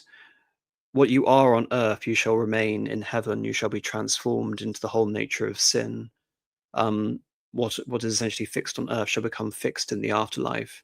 And so the whole world of sort of the Christian conception of the relationship between mortality and sin and fixity and eternity is demonstrated in the Divine Comedy, and a wonderful source for understanding the entire mindset. As much as people would like to claim Dante for modernity, so to speak, or being a humanist or whatever, it's something also Dawson isn't really, I think, completely convinced of one way or another. I situate him as the last great medieval thinker, albeit subtle implications, again, of the nature of his writing, in particular, the fact he wasn't writing in Latin, the fact he was writing in the vernacular Florentine dialect and things like that. It wasn't formally it was a poem, it wasn't formally a political treatise or whatever, or a theological treatise. And in many ways, he was a consummate outsider. It is presaging, and of course his veneration of Virgil and the Roman poets, and his treatment of the pagans and the state of limbo, and his positioning of figures like Augustus in heaven, and his sanctification essentially of the Roman Empire as having won the contest of world empires in the vein of God. All of these things would prefigure figures such as Petrarch and the classicism of the humanist, but nevertheless he's looking at this, I believe, from an essentially medieval mindset, and to extricate the medievalism from Dante, I think, would be to destroy any understanding of him. But nevertheless, this is how Dawson, a medievalist, understands Dante. And this goes on to the Catholic interpretation of the unexpected event, and indeed, going on from the saint, therefore we can have an expectation of later this more secularized conception of Carlyle and the great man in history. The Catholic solution, which found its classical expression in St. Augustine, retained a Hebrew sense of the significance and uniqueness in history, while rejecting literalism and materialism of the extreme millenarianists and adopting the spiritual interpretation of the Greek theologians, of course, referencing Origen and Eusebius. Extreme millenarianists, again, it's going back to the tale of the Tower of Babel always, in terms of Dawson's conception of this. That is what millenarianism means. The conflict between the Church and the Roman Empire was not the last act in the world drama. It was but one chapter of a long history in which the opposition and tension between the two social principles represented by the Church and the world will repeat themselves successfully in new forms. History was no longer a mere unintelligible chaos of disconnected events. It found in the incarnation a center which gave it significance and order. Yes, I mean the choice of vernacular in the sense that it became an Italian epic, rather than a strictly sort of a Christian epic. Viewed from this center of the history of humanity becomes an organic unity. Eternity has entered into time, and henceforward the singular and the temporal had acquired an eternal significance. The closed circle of time had been broken, and a ladder had been let down from heaven to earth by which mankind can escape from the sorrowful wheel, which has cast its shadow over Greek and Indian thought, and go forever in a newness of life to a new world, the kingdom of God.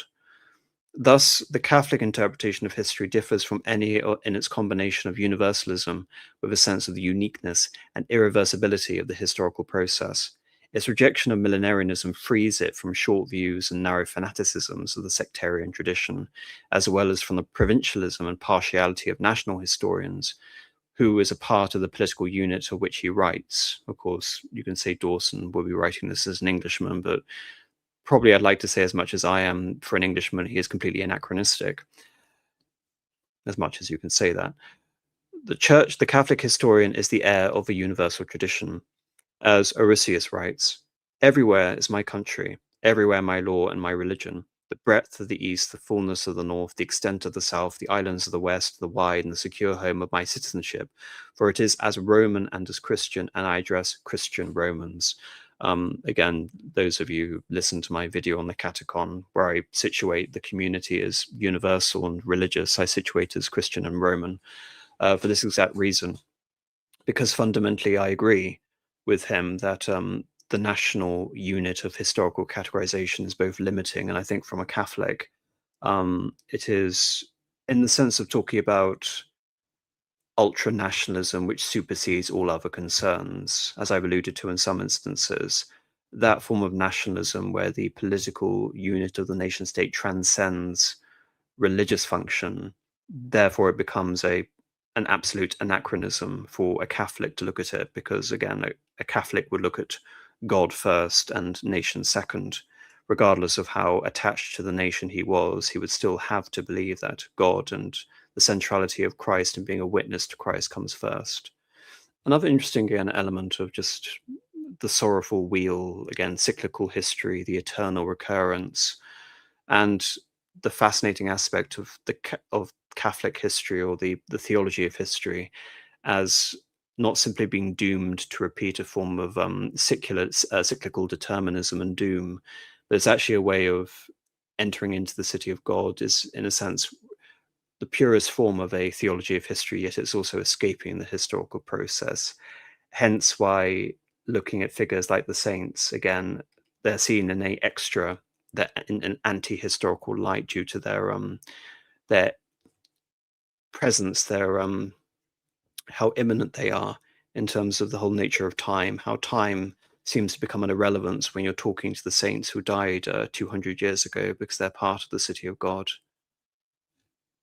On the other hand, the Catholic interpretation of history no less avoids false universalism or the rationalist historians who insist on the fundamental identity of human nature in all circumstances, and who believe, like David Hume, that the object of history is only to discover the constant and universal principles of human nature by showing men in all variety of circumstances and situations the same motives always produce the same actions, the same events always follow from the same causes. Now, I hate David Hume. I absolutely hate him. I think if especially scientists listening, accrue sort of a value from David Hume, it's from the derivatives of Hume in terms of the empirical method, less so than from literally trying to recreate and apply the theories of David Hume himself. Because the minute you think of David Hume and his conception of human nature and causality, everything begins to collapse. Figures that precede him, like Newton, are far more insightful and represent, you can say, a genius of all time compared to someone like David Hume. Indeed, when I finally talk about Kant, I have to recognize the fact that Kant was trying to deal with the shortcomings and the pitfalls of someone like a David Hume. But what David Hume is essentially alluding to here is the perfect false encapsulation to a Catholic point of view of the universal nature of man, and thereby he is a creation of the Enlightenment mindset that he comes out of. I mean, in terms of, again, the whole nature of humanity and all causes being reduced to one, and trying to apply scientific principles of replicatability to humanity. Another principle that Hume gives birth to is something that everyone in the chat, I think, will be aghast of when I say, which is the tabula rasa, the blank slate theory of human existence, and the fact that all knowledge is not as a result of any sort of hereditary principle or sort of innate ability. Everything is due to a process of inductive reasoning. So yes, the Catholic interpretation of history preserves the prophetic and apocalyptic sense of mystery and divine judgment. Behind the rational sequence of political and economic cause and effect, hidden spiritual forces are at work, which confer on events a wholly new significance. The real meaning of history is something entirely different from that which the human actors in the historical drama themselves believe or intend. For example, to a contemporary scientific, in quotes, historian, the rise of the world empires in the Near East from the 8th to the 6th centuries BC would have seemed the only historical reality. He would not have been able to imagine that 2,000 years later, all this drama of world history would only be remembered insofar as it affected the spiritual fortunes of one of the smallest and least materially civilized of the subject peoples, those being the Jews. And in the same way, what contemporary observer could have imagined the execution of an obscure Jewish religious leader in the 1st century of the Roman Empire would affect the lives and thoughts of millions who never heard the names of great statesmen and general alike? It is the mysterious and unpredictable aspect of history, which is the great stumbling block to the rationalist. He always looks to create neat systems of laws and causal sequences from which his history can be automatically deduced. Again, it's the turning the whole notion of a priori on its head, which in the sense that there has to be a priori fundamental sort of pretext for the Christian, which is incarnation, and it's the incarnation being a historical event, and then turn it on its head and talk about the laws of human action that could be automatically deduced as another a priori reasoning, which is one of these things that could be adduced from a sort of terrifying reading of some of the Enlightenment philosophies. History is impatient of all such artificial constructions. It is at once aristocratic and revolutionary. It allows the whole world situation to be suddenly transformed by the action of a single individual like a Muhammad or Alexandria. No doubt the situation in each case was ripe for change, but it would not have changed in that particular way without the intervention of the particular individual. If Alexander had turned his eyes to the West instead of Persia, the course of world history would have altered. There would have been no Roman Empire, and consequently either no Europe or else a different Europe or a different mode of civilization. Indeed, any sort of good historian has to give ground to the unexpected and to the great, to the individual actor having a fundamental sort of presence on the historical world stage and the actions having major consequences, but also false action or the lack of action, which is why I think looking at counterfactuals is so important. But again, he's not so much thinking to the Humean empirical rationalists of the 18th century so much as he's talking to the great systematizers of history. In particular, he's doing a subtle jab here at the Marxists, which in some of his other writings are not so subtle. But just listening to that reference again, the execution of an obscure Jewish religious leader in the 1st century of the Roman Empire. I'm not sure how many of you have read or watched Robert Graves's I, Claudius. There's just this reference to when Claudius becomes emperor, and he's talking to one of his ministers about, this obscure Joshua, who was, of course, the bastard son of a Roman officer and a woman called Mary, who led some sort of weird cult, and he was executed in the year of the death of my grandmother Livia. How, especially to a contemporary mindset, the fact that that would become Anno Domini, the years of our Lord thereafter, would become just so completely not just paradoxical, it would be absurd again to believe the unbelievable. The Catholic interpretation finds no difficulty in accepting the arbitrary and unpredictable character of historical change, since it sees everywhere the signs of a divine purpose and election. The will of God chooses a barbarous Semitic tribe and makes it the vehicle of his purpose towards humanity. Nor is the divine choice determined by human merit or by the internal logic of events in themselves. Many widows were in Israel in the days of Elias, but none of them was Elias sent save unto Sarepta of Sidon, to a woman that was a widow. And many lepers were in Israel in the time of Lysias the prophet, and none of them was cleansed, saving Naaman the Syrian. The house of the world seems closed and guarded. Its masters have no rivals left to fear. But suddenly the wind of the Spirit blows and everything is changed. No age has ever been able to foresee the age to come. The Augustine age could not have been foretold, could not have foretold the triumph of Christianity, nor the Byzantine age, the coming of Islam. Regardless of how much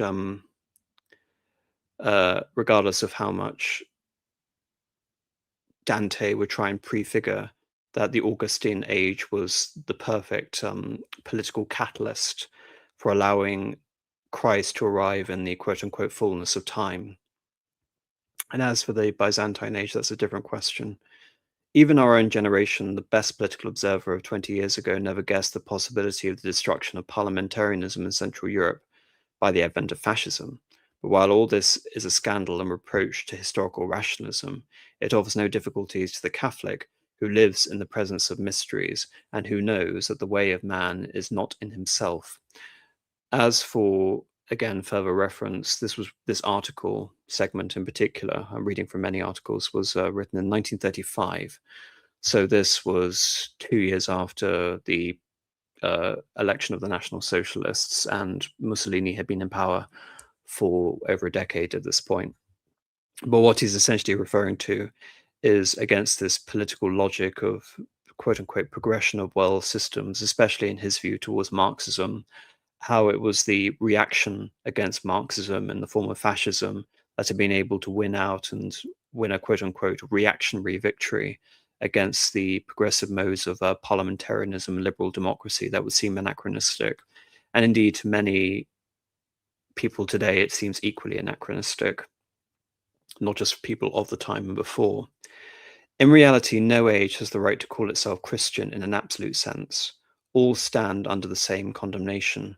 The one merit of a relatively Christian age or culture, and it is no small one, is that it recognizes its spiritual indigence and stands open to God and the spiritual world, while the age or culture that is thoroughly non-Christian is closed to God and prides itself on its progress to its perfection. Hence, why, even though it is aware of God's existence and has received the good news, the Christian civilization is not automatically superior, because if anything, to hear the word of God and to reject it and live in perfidy and sin is in many ways worse than the valorous sort of honorable sort of noble pagan civilization, as Dante would refer to as.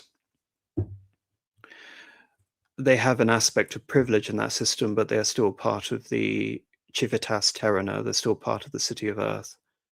No doubt there is a real leaven or spiritual progress at work in mankind, and the life of the world to come is already stirring the womb of the present. But the progress in the new world is an invisible one, and its results can only be fully seen at the end of time. Apparent success often means spiritual failure, and the way of failure and suffering is the royal road of Christian progress. And again, that one sentence again encapsulates everything about the Christian and the reactionary worldview, that all progress is suffering, all life is suffering, and the delivery is to be found in the kingdom of God. Wherever the church has seemed to dominate the world politically and achieves a victory within the secular sphere, she has had to pay for in the double measure of temporal and spiritual misfortune. The triumph of the Orthodox Church in the Byzantine Empire was followed by the loss of the East to Islam, and then by the schism with the West.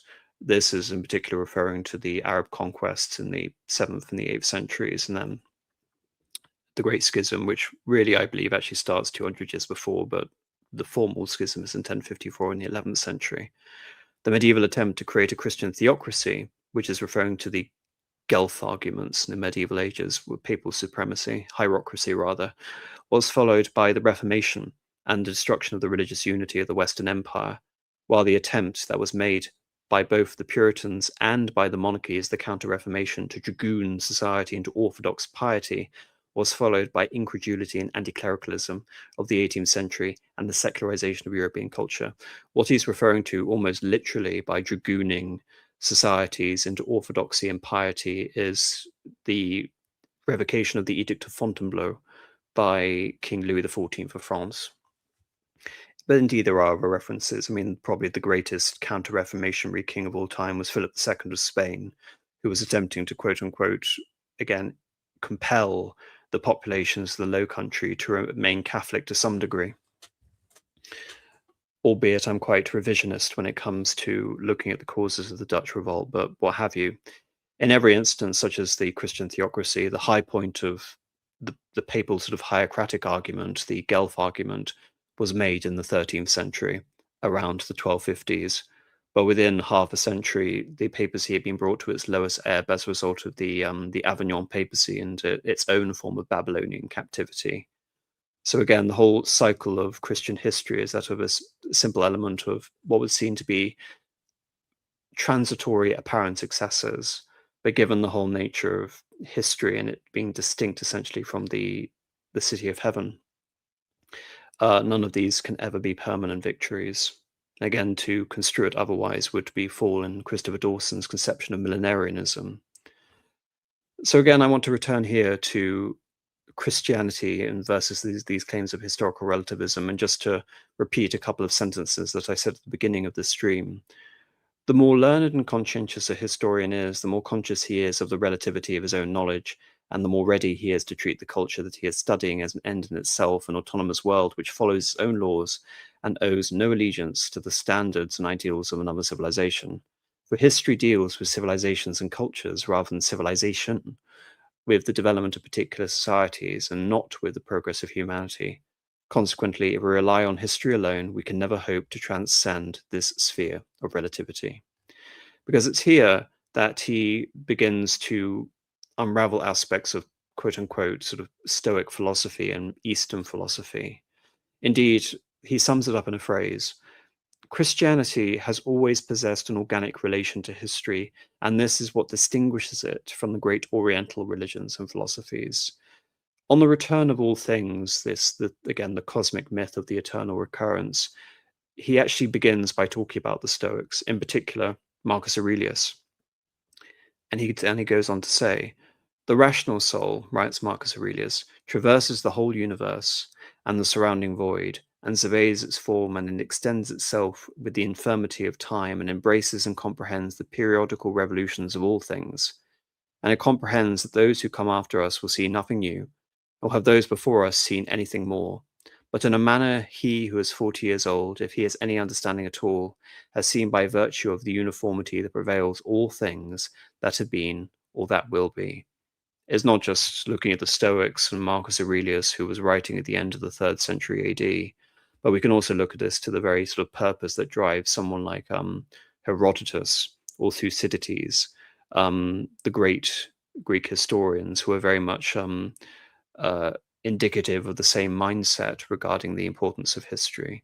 And then he contrasts this by, interesting enough, referencing Toyotomi Hideyoshi, who I recently did a stream on, who goes on to say, alas, as the grass I fade, as the dew I vanish, even Osaka Castle is a dream within a dream, extending this extension towards Buddhism. Christianity can never ignore history, because the Christian revelation is essentially historical, and the truths of faith are inseparably connected with historical events. The sacred scriptures of our religion are not made up of expositions of metaphysical doctrines like the Vendetta. They form a sacred history, the record of God's dealings with the human race, and the creation of man to the creation of the church. The whole of this history finds its center in the life of an historic personality who is not merely a moral teacher or even an inspired hierophant of divine truth, but God made man, the savior and restorer of the human race, from whom and in whom humanity acquires a new life and the principle of a unity.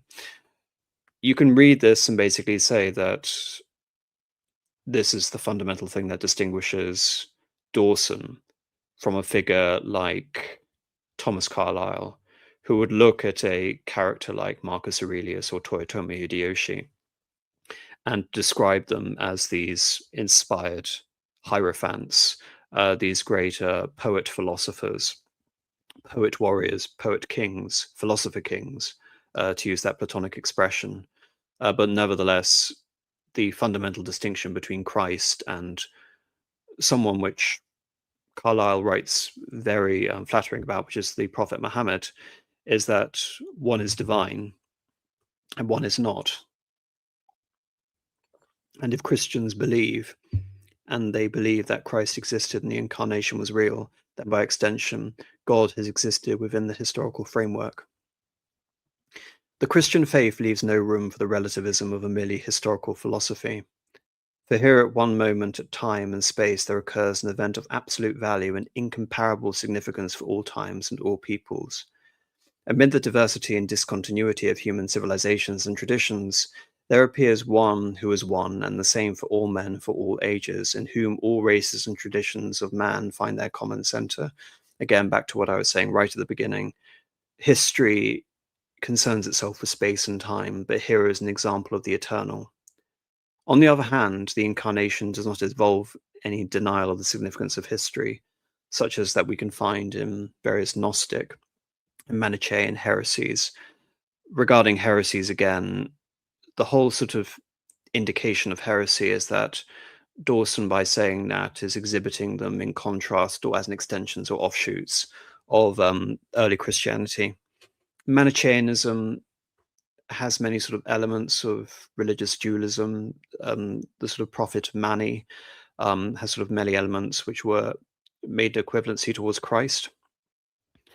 To regard it as a heresy in the sense that it's simply heterodox Christianity, I don't think is necessarily fair or that interesting to say, but nevertheless, the point he is making is that, again, Christianity, from the point of view of history, elevates it in the sense that Gnosticism or Manichaeanism does not. It is itself, in a sense, the fruit of history, Christianity, since it is the culmination point of one tradition and the starting point of another. By the culminating point of a tradition, he's talking about Jewish tradition. So again, he's looking at figures like what Vico would do to Roman civilization, trying to apply the same sort of cultural, historical understanding towards Jewish eschatology, and then taking it and the whole nature of the Christ and universalizing it. The appeal to tradition is one of the most characteristic features of the gospel. The new tradition opens with the book of generation of Jesus Christ, the son of David, the son of Abraham. The first preaching of the apostles starts with an appeal to a tradition that goes back to Ur, of the Chaldeans and the earliest origins of the Hebrew people. Again, the old dispensation is all prefigured to prophesize the coming of the Christ. Thus, the Christian church possessed its own history, which was a continuation of the history of the chosen people, and this history had its own autonomous development, which was independent of the currents of secular history, hence the friction. We have the age of the apostles and the age of the martyrs and the age of the fathers, each of them built on the same foundations and each contributing a part to the building of the city of God. The chief problem, therefore, which we have to study is that of the relationship between this sacred tradition and the other countless traditions that make up human history. For Christianity, no less than other world religions, has encountered the stream of historical change and has passed from one race to another, from civilization to barbarism, and from barbarism to civilization. In that he may be referring to Petrarch and the Secalum Obscurum, the Dark Age. As for one race to another, we're talking about the relationship between God, the Jews, God, the Greeks and the Romans, and then ultimately the Germans. Men of different period with different historical backgrounds and different national or racial traditions all belong to the all-embracing tradition of the Christian Church. We have Hellenistic Christians and Byzantine Christians, Romans and Syrians, medieval Christians and Renaissance Christians, 17th century Spaniards and 19th century Englishmen. Are these differences of culture and race accidental and ephemeral, details that have no relevance to the Christian view of life and Christian interpretation of history? Or are they also special significance as elements of the divine plan and forms through which the providential purpose of God in history is manifested? From the early Christian point of view, at least, it would seem that the whole significance of history was entirely comprised in that sacred tradition of which we have spoken. The key to history, the mystery of the ages, was to be found in the tradition of the chosen people and the sacred community. And outside that tradition, among the Gentiles and kingdoms of men, there was a realm of endless strife, confusion, succession of empires founded by war and violence and ending in blood and ruin. The kingdom of God is not the work of man and does not emerge by a natural law of progress from the common course of human history. It makes a violent interruption into history and confounds the work of men, like the stone hewn from the mountain without human agency, which crushes the image of the four-world empire into dust, again referring to the prophecy of Daniel. One of the most striking features of Christian tradition is, in fact, historical dualism. In the Old Testament, the opposition between the chosen people, the Gentiles, in the new opposition between the church and the old world, the Augustinian theodicy, the two cities, Jerusalem, Babylon, the community of charity, the community of self-will. Again, he will also refer to this self-will, self-love, community of charity, love of one another, to love thy neighbor, love of God. It's quite a good way actually to distinguish between the two as exemplars of the Civitas Terrena and the Civitas Dei. Yet this dualism is never an absolute one. Again, the overlapping nature of the authorities between the earthly and the divine. Even the Old Testament, in spite of its insistence on the unique privilege of Israel as the exclusive bearer of divine promise, also recognizes the hand of God in the history of the Gentiles. Even the powers that seem most hostile to the people of God are the instrument by which God works purpose. This is shown most remarkably in the Isaianic prophecy with regards to Cyrus. For here a Gentile ruler is addressed by the messianic title as chosen and anointed by God to do his will, to deliver his people, as I briefly actually referred to earlier.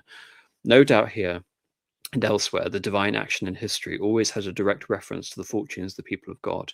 But the converse is also true, for God's dealings with his people are of profound significance for the future of the Gentiles.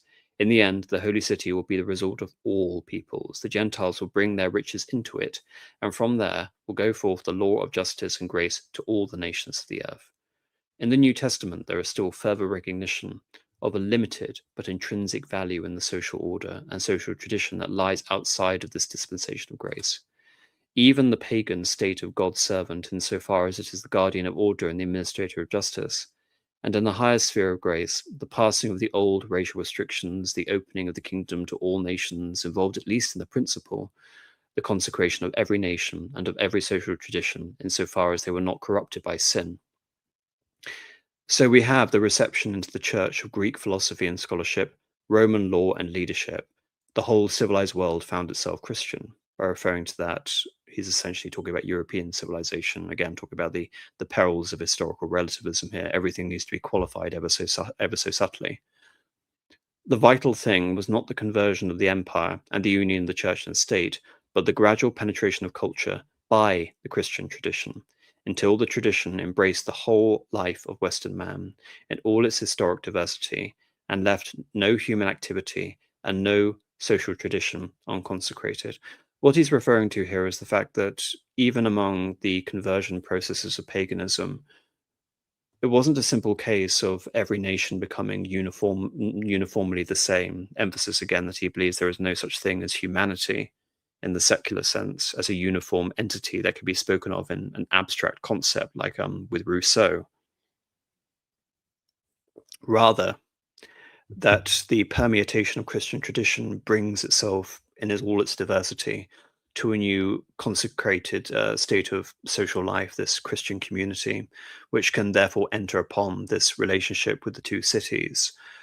And as a result, many local gods or historical legendary figures can, in a sense, become reified through a process of Christian rediscovery or canonization, such as much of the case the conversion of the Eastern Slavs and the Finns to Catholicism, this trying to rededicate pre-Christian traditions to a new Christian whole. Perhaps one of the most obvious examples of this was actually the consecration of the Pantheon in the city of Rome, a Roman pagan temple which preceded Christ, which became the oldest Christian church. With this coming in of the nations and the establishment of the kingdom of Christ among the Gentiles, the Christian interpretation of prophecy seemed to have been fulfilled. From the time of St. Augustine, Christian millenarianism was generally abandoned, and the Messianic kingdom was identified with the triumph of the Church, Ecclesia et nunc est regnum Christi, regnumque caelorem, the triumph of the Church, and the triumph of Christ and the kingdom of heaven. Again, it's interesting. Another concept which I've seen regarding this is actually another Greek concept, not a Christian concept, but more of a humanist Greek concept, which is that of homonoia, which comes back to Alexander the Great. The process of actually making history, world history, and making history a relative phenomenon apply to all peoples and not just the privileged discipline of the Greeks, who coined the word historia, meaning inquiry, was the process of Alexander the Great's conquest. Once he conquered the world, he created a new community over which the Greeks ruled over everyone. But Alexander the Great was not content to be a Greek ruler, allowing the Greeks to rule over the other peoples. He tried to syncretize the various populations and create a new imperium based on these other nationalities by inviting Persians and Egyptians and adopting elements of, say, for example, Egyptian religion, Ammon, Zeus Ammon, a Greek and an Egyptian god, in order to ensure the final victory of his cult. In many ways, people look to and the retroactive sanctification of Alexander the Great and his entry to heaven in a chariot on fire as part of this retroactive presaging of the ideal sort of universalist Christian society. With the passing of ages and birth of new nations and new forms of cultures, new problems presented themselves to the Christian consciousness.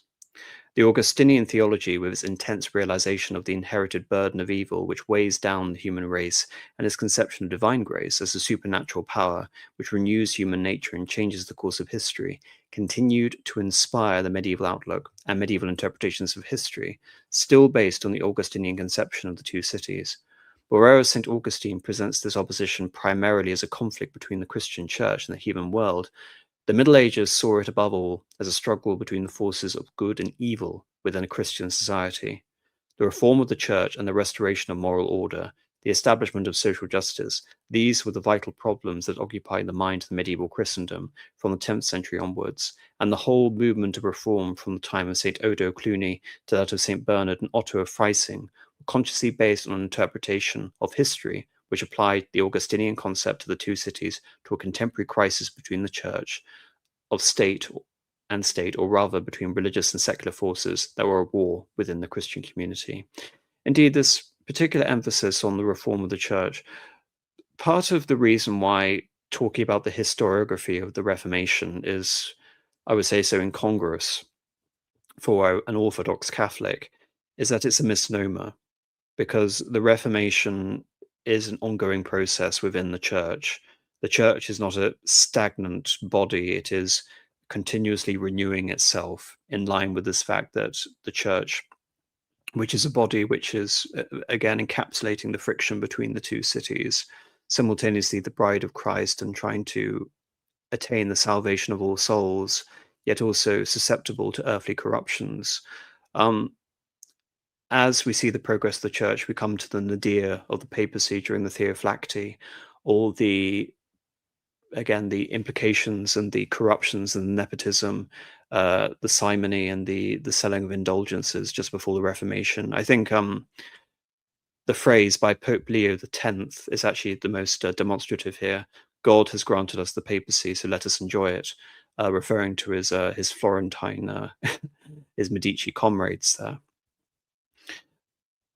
So Catholics are always aware of this, and like I said, all history to a Catholic is suffering, and that is the royal road to salvation. But add to that the whole idea of a distinct reformation, which isn't a reformation before, it's a schism, it's a breach. And the history of European civilization doesn't really make much sense, and it creates a caricature of Catholicism in the process and the whole nature of how the Catholic sees history. This neo-Augustinian view of history finds its most direct expression in the writings of Odo of Cluny in the 10th century, Bonozo of Sutri in the 11th, and Otto of Freising in the 12th, but it also inspires some of the ablest partisans of the empire, such as the author of the treatise De Unitate Ecclesia Conservanda on the conservation of the United Church. For the medieval empire, and indeed the medieval kingship, were not regarded by the supporters as secular institutions in our sense of the word. They were the leaders of the Christian people and the defenders of the Christian faith, and it was to them, rather than to the papacy and the priesthood, that the government of Christendom as a historical temporal order had been committed by God. The tradition of Christian imperialism was not destroyed by the victory of the papacy over the empire. Again, Christian imperialism, you can read that. He's writing this in the 20th century, and he's obviously writing this to he refers to the whole process of writing history as aristocratic and revolutionary. He's actually saying that about historical actors more than anything else, but I think it's also indicative of the nature of historical knowledge and how historical knowledge came into being, but also the sense that there is a bit of obscurantism entering into the mind of historians. We speak in a language which is only mutually intelligible, almost intentionally, because someone reading the tradition of Christian imperialism who doesn't understand where he's coming from will see that and say that Christianity is an imperial tool by the West in order to colonize and eliminate the cultures in non-white populations in Africa, when in reality, he's referring to something that I've been talking about ad nauseum on this channel, which is the conflict between the Guelphs and the Ghibellines being the imperial faction within the Holy Roman Empire. In fact, it found its most remarkable expression, the Ghibelline philosophy, in the 14th century, in Dante's theory of the providential mission of the Roman Empire as the society through which the human race would realize its potential unity and attain universal peace, and of the particular vocation of the Messianic prince, the mystical Duce, the leader, who would be the savior of Italy and the reformer of the church. Again, if you want to find out more about this, I've dedicated an entire 2.5-hour conversation to this in De Monarchia. Here, for the first time, we have a Christian interpretation of history which looks beyond the sacred Judeo Christian tradition and admits the independent value and significance of the secular tradition of culture. So, what he's really saying here, Dawson, is that Dante, again, as one of these, first of us proto humanists or whatever, proto sort of neoclassicists, is the fact that he is providing for the Roman Empire, and I've gone over what he does, providing the Roman Empire a providential purpose which elevates it to the anticipation of the universal empire. That is how Dante looks at the Roman Empire. Augustus had to be the most sacred and the most venerable of all of the pagan princes and the most universal of all the pagan princes to allow for the birth of Christ to be taken place during his reign. And thereby Anno Domini begins during the reign of Augustus for that exact reason. And it follows part of a divine plan. And as a result of it, the Romanness of Roman Catholicism takes precedence over the scriptural exegesis and the Jewish dispensation. There are, in fact, two independent but parallel dispensations: dispensation of grace, which is represented by the Church, and the natural dispensation, by which humanity attains its rational ends by the agency of the Roman people, which was ordained by nature and elected by the God for universal empire, that being the Romans. Thus, while on the one hand Dante's interpretation of history looks back to the medieval tradition of the Holy Roman Empire and the Augustinian ideal, on the other hand it looks forward to the humanism of the Renaissance and the modern liberal ideal of universal peace, as well as the modern nationalist ideal of historical mission of a particular people and state. That's what I mean by him straddling the lines earlier when I was talking about him writing in the vernacular in Italian, because he was appealing again to an Italian renewal, for the Italians to embrace the imperial idea, and more importantly, for the Italians to throw off the yoke of the French and the French-backed papacy. So an element of nationalism was creeping in. And you would actually see this more forcefully expressed without the explicit Christian overtures in Machiavelli, who was in many ways writing against the backdrop of a similar crisis, which were the Italian wars at the end of the 15th century.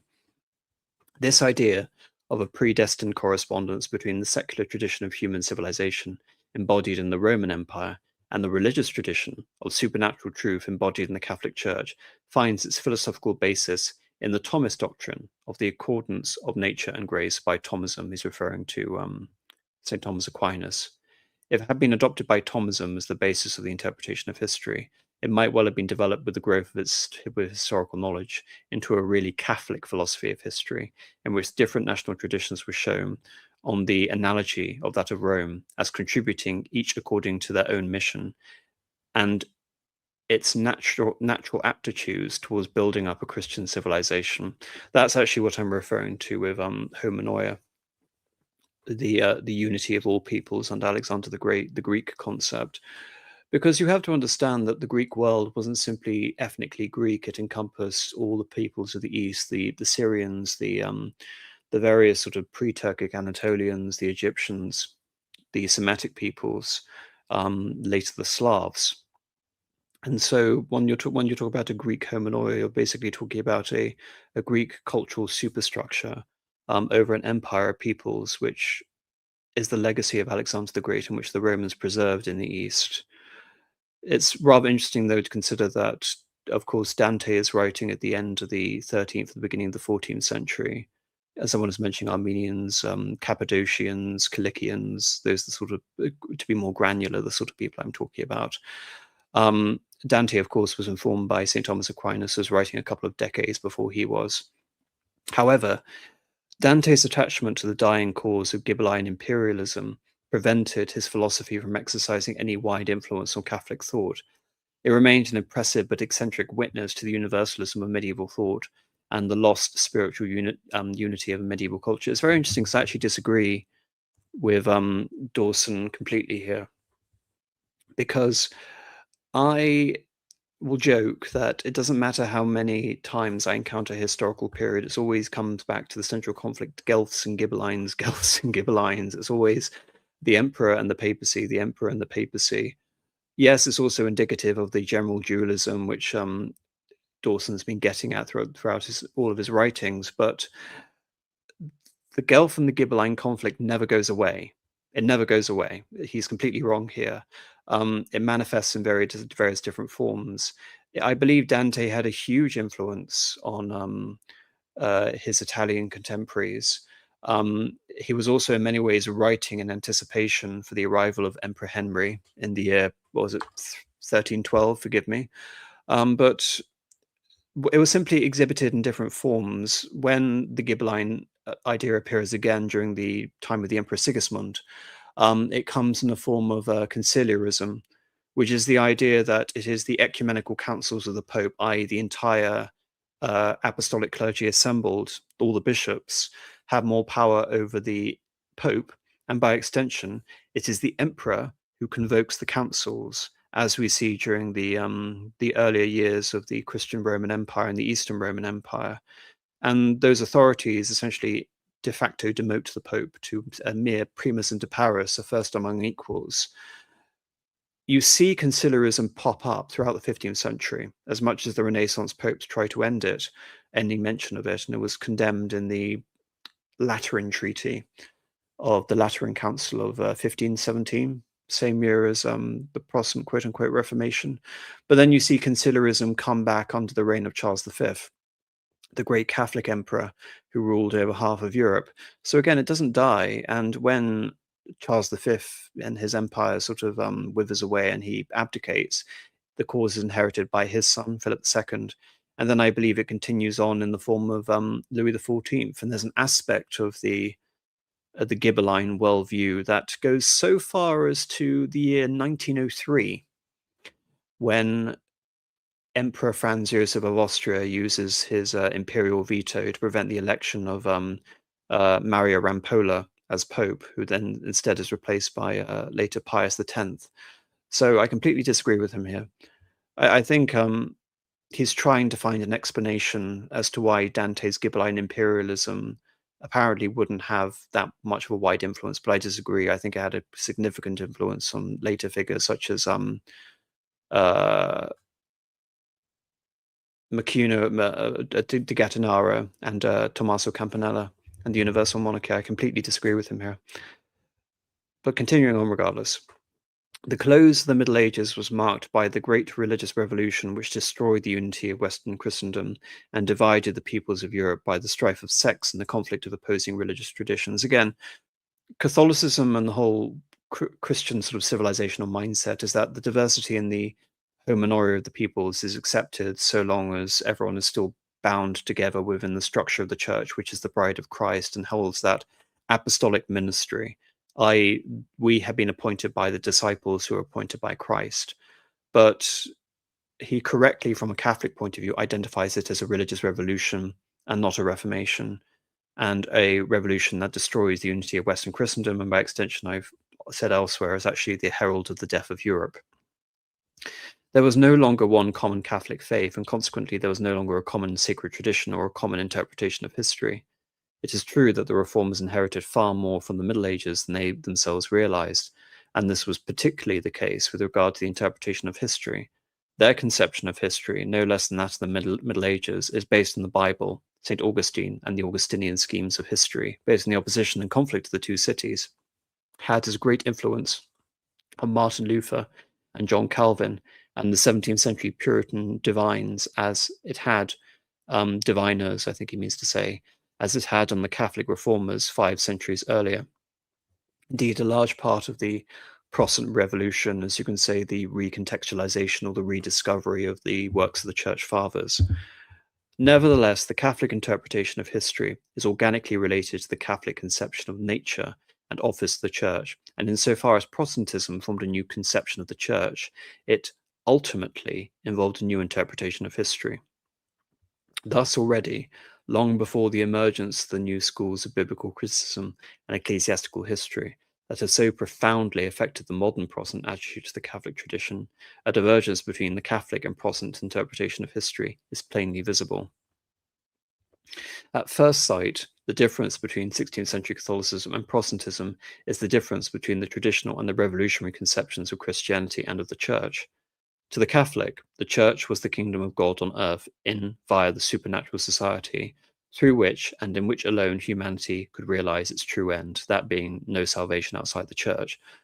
It was a visible society with its own law, constitution, and possessed divine and indefectible authority, and by extension, the confirmation of papal infallibility, which meant that the sacred tradition and the whole sort of nature of the papal office cannot err.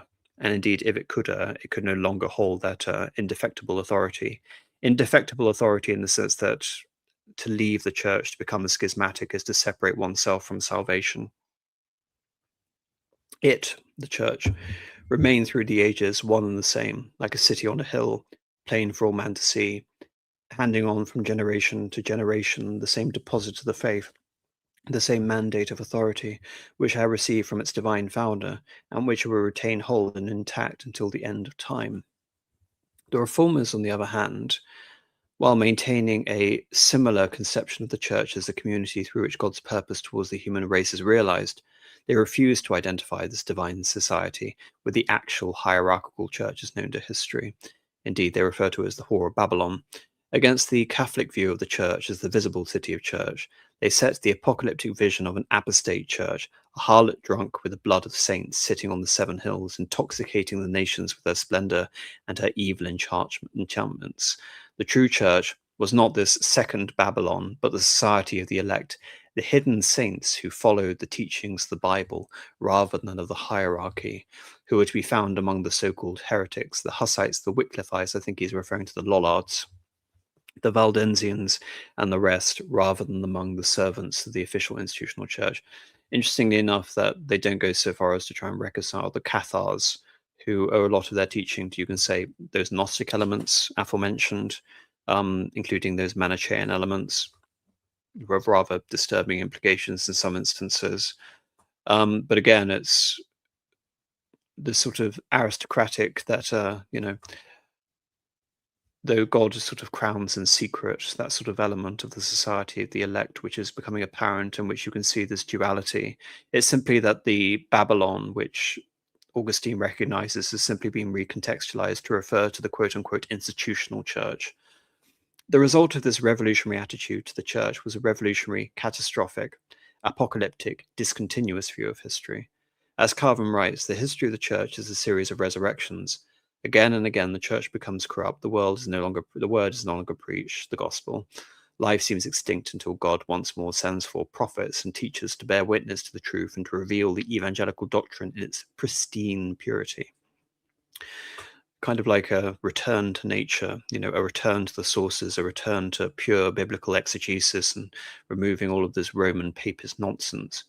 Thus, the Reformation may be compared to the Renaissance, since it was an attempt to go back to the Middle Ages, to wipe out 1,000 years of historical development, and to restore the Christian religion to its primitive classical form. Renaissance, it's actually a term coined by Jules Michelet in the 19th century, hence why it's in French.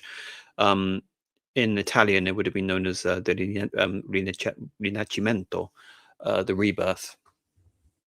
Indeed, to sort of refer to it as the Renaissance in many ways is to de-italicize the historical movements. So the Renaissance can be applied, say, for example, to the High Dutch and Flemish art forms in the 15th century.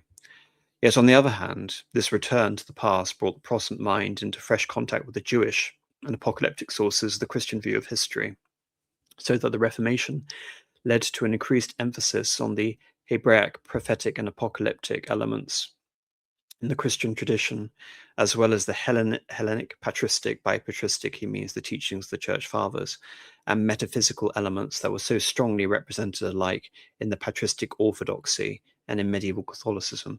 By patristic orthodoxy, this is the common canon of understanding we've inherited from the Church Fathers. Because if you read the Church Fathers, they don't represent a common consensus. Many of them have very heterodox views, and again, depending on sort of the interpretation of one can be claimed as a prototype for a later Reformation movement from the 16th century onwards. I'm going to get to some examples here. We find two tendencies in Protestant thought which find their extreme expression relatively in socinianism anism. Again, before going on the stream, I thought I wouldn't be able to pronounce that, and there we are. And millenarianism. One respects the attempt to strip off all accretions, to separate religion from history, and to recover the pure, timeless essence of Christianity. In other words, to dehistoricize Christianity, to divorce it from it being a historical reality. It's not simply the incarnation of Christ, but the role of the spiritual community in the church. The other represents a crude and vehement reassertion of the historical time element in Christianity, an attempt to strip it of all its non-Jewish, mystical, and philosophical and theological elements. I mean, reading this, you can understand why, say, for example, American evangelicals in particular have become so enamored of modern dispensationalism. The resultant type of religion was marked by some of the worst excesses of fanaticism and irrationality. Yet, on the other hand, it was intensely social in spirit, as we see, for example, in the case of the Anabaptists, and it made an earnest, if one-sided and oversimplified effort to provide a Christian interpretation of history. Again, being a Catholic, he doesn't go so far as to denigrate their efforts or doubt their sincerity. I believe of many things you can say about the Christian reformers, they were sincere, and in the cases of figures like John Calvin and Martin Luther, they were spiritual geniuses. And prophets in their own way, even if it came at the expense of the unity of the church. But I want to elaborate on Socianism, it comes after someone I'm going to refer to better because I can actually pronounce his name, Fausto Sozzini. And it comes down to this critical element, I think, of the Nicene Creed, referring to the nature of Christ, Christology.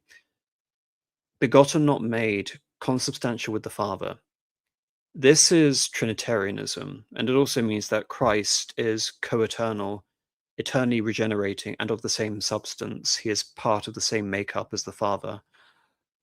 The movement that follows from Sozzini are called the Polish Brethren or the Polish Uniate Church. They're part of the Reformation in Poland, which again is perhaps overlooked compared to its far more famous counterpart in Germany. But the Polish Brethren evolve out of this Anabaptist tradition, which Dawson is referring to. Anabaptist literally means Greek, Anastasia, to rise again, resurrection, rebaptism in the 16th century. And they were Unitarian. They denied this aspect of the Nicene Creed. They denied that Christ was co-eternal with the Father. And as Dawson is referring to the fact that they were referring back to the early quote unquote church fathers, they were citing a 14th century theologian, a 4th century theologian, Fortinus, as their example to describe this Unitarian conception of Christ. And therefore, by extension, that completely blows out the Logos and the incarnation. Because if you removed Christ's divinity, then all of a sudden there is no Christian theology as we understand it, because the eternal does not exist historically. And the Polish Brethren then go on and they author the Rakovian Catechism. Before this time, we of course have the major precedent within Christian history of the Arian believers. At one point during the sort of the early sort of Christian Gothic rulers, such as Theodoric the Great, were Arians who did not believe in the divinity of Christ. They followed some form of Unitarianism. But as for really what Dawson's referring to, I'm having to read a lot into this because he does not elaborate rather foolishly. And the reason I say that might be an issue is because even though I'd say aspects of this are very sort of ideologically consistent, the phrase that he is using after Sozzini, because essentially it becomes a catch-all for the Protestant dissenters in the 19th century in England, meaning that he would have grown up around this language. As for millenarianism, this is just again the consistent use of his association with the creation of the Tower of Babel. You can say that it has a more multifaceted use than what Dawson simply applies here, even though I'm trying to understand Dawson's understanding primarily. But again, it's this coming back along with the shedding of non-Jewish traditions, and millenarianism in a form comes back to the literal millennium, the 1,000 years of Christ's reign on earth. And again, as we're returning to the Jewish roots, so we're returning to the Jewish eschatology. As for really what the Catholic indictment is against this, I'm actually going to read a sentence from the Catechism, which for reference was written by later Benedict XVI, Joseph Ratzinger. The Antichrist deception already begins to take shape in the world every time the claim is made to realize within history the messianic hope that can only be realized beyond history through the eschatological judgment. Again, the city of God is fundamentally separated from the city of man, just to emphasize where Dawson is coming from. Yes, this is writing from Dawson, but Catholic theology hasn't actually changed since then, in that respect at least. So we can talk about modern iterations of secular messianism, which the Catechism then goes on to admonish, and Dawson, of course, would attribute this most notably to many things, but of course, Marxism. But then he goes on to say, but though these two tendencies seem hostile to one another, they were not in fact mutually exclusive. The Socinians, they reject millenarianism, and they have other sort of pertinent elements which I think pertain to this, which is the rejection of original sin and their own perception of atonement. But continuing on, Milton, John Milton, who wrote Paradise Lost, could be at the same time a millenarianist and a Socinian. And the 18th century Unitarians, such as Priestley, who seem to represent a Socinian type of Protestantism, an almost pure state, acquired them from the opposite tradition, a kind of secularized millenarianism which found expression in the doctrine of progress. The development of this rationalized theology and of this secularized millenarianism, whether in its revolutionary socialistic or revolutionary liberal forms, especially the latter, is of essential importance to understanding modern culture. By modern culture, of course, he's referring to the mid-century revolutionary socialistic and revolutionary liberal forms, the coming of a new world. I mean, I've talked about it elsewhere, but again, he's alluding primarily to Marxism. It was in fact a new reformulation which attempted to rationalize and spiritualize religion in an even more complete and drastic way than the First Reformation had done, but which had ended in emptying Christianity of all supernatural elements and interpreting history as the progressive development of an immanent principle.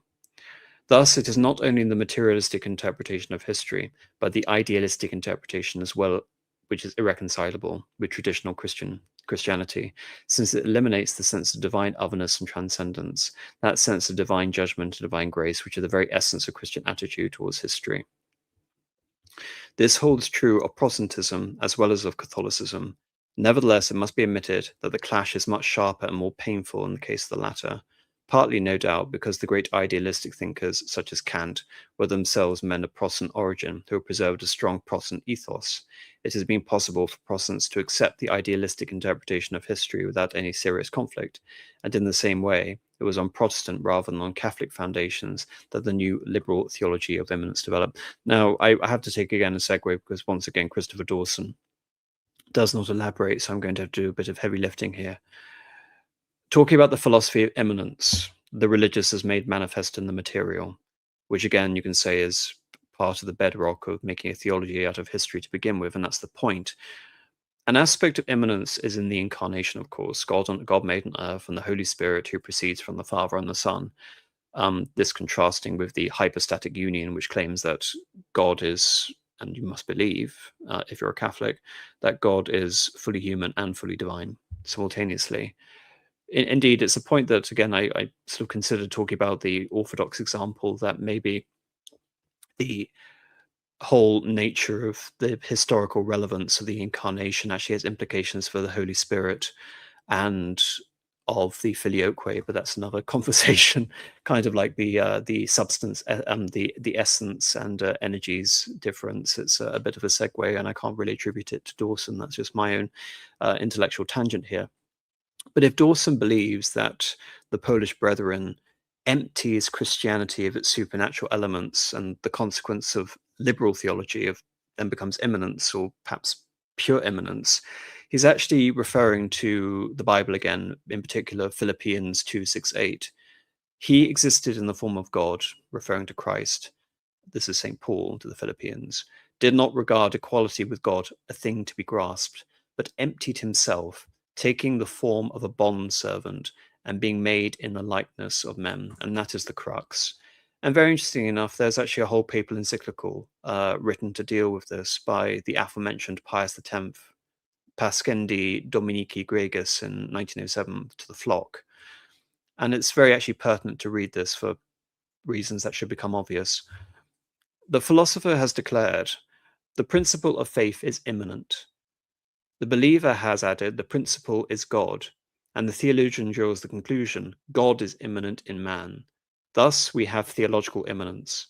So too the philosopher regards as certain that the representations of the object of faith are merely symbolical. The believer has affirmed that the object of faith is God in himself. And what he's referring to is the religious sense or the extreme subjectivity. Within the system of the modernist, the positive side consists in what they call vital immanence. This is how they advance from one to the other. Religion, whether natural or supernatural, must, like every other fact, admit some form of explanation. But when natural theology has been destroyed, the road to revelation closed through the rejection of the arguments of credibility, and all external revelation absolutely denied, it is clear that this explanation will be sought in vain outside of man himself. It must therefore be looked in the form of man, and since religion is a form of life, the explanation must certainly be found in the life of man. Hence the principle of religious immanence is formulated. Moreover, the first actuation, so to say, of every vital phenomenon and religion, has been said, belongs to this category, is due to a certain necessity or impulsion, but it has its origin, speaking more particularly of life, in a movement of the heart, which movement is called sentiment. The religious sentiment, which through the agency of vital immanence emerges from lurking places of the subconscious, is the germ of all religion, and the explanation of everything that has been and ever will be in any religion. The sentiment, which was at first only rudimentary and almost formless, gradually matured under the influence of that mysterious principle from which it originated, with the progress of human life, of which, as has been said, it is a form. This, then, is the origin of all religions, even supernatural religions. It is only a development of this religious sentiment. Nor is the Catholic religion an exception. It is quite on the level with the rest, for it engendered by the process of vital immanence in the consciousness of Christ, who was a man of the choicest nature, who, like has never been or will ever be, those who hear these audacious and sacrilegious assertions are simply shocked. And yet, venerable brethren, again, this is Pius X speaking, these are not merely the foolish babblings of infidels. There are many Catholics, yea, and priests too, who say these things openly, and they boast that they are going to reform the church by these ravings. So, again, despite the Pope's excoriation at the end, he actually underlines a core principle, and it actually presages a lot of academic sociology going forward about the nature of God being found in this vital immanence, because Dawson was a sociologist. I mentioned he was a bit of an anti-sociologist, like I said, a sort of infraggable Catholic version of a Karl Weber. But this particular encyclical, which again to reference is actually linked in the description, Pascendi Dominici Gregis, I believe forms part of the bedrock for Dawson's religious and cultural outlook, especially for his overall intellectual formation, because the whole phenomenon of religion comes as far as, again, the identification with this vital immanence and the religious sentiment and the symbol, is that the object of God is man. God is created by man and not the other way around. And so the reductio ad absurdum, the logical argument taken to extreme proportions of the doctrine of immanence, where God is to be found in all things, is that ultimately God is an extension of man's own consciousness, and that in its sense destroys any external character to God, and thereby God himself.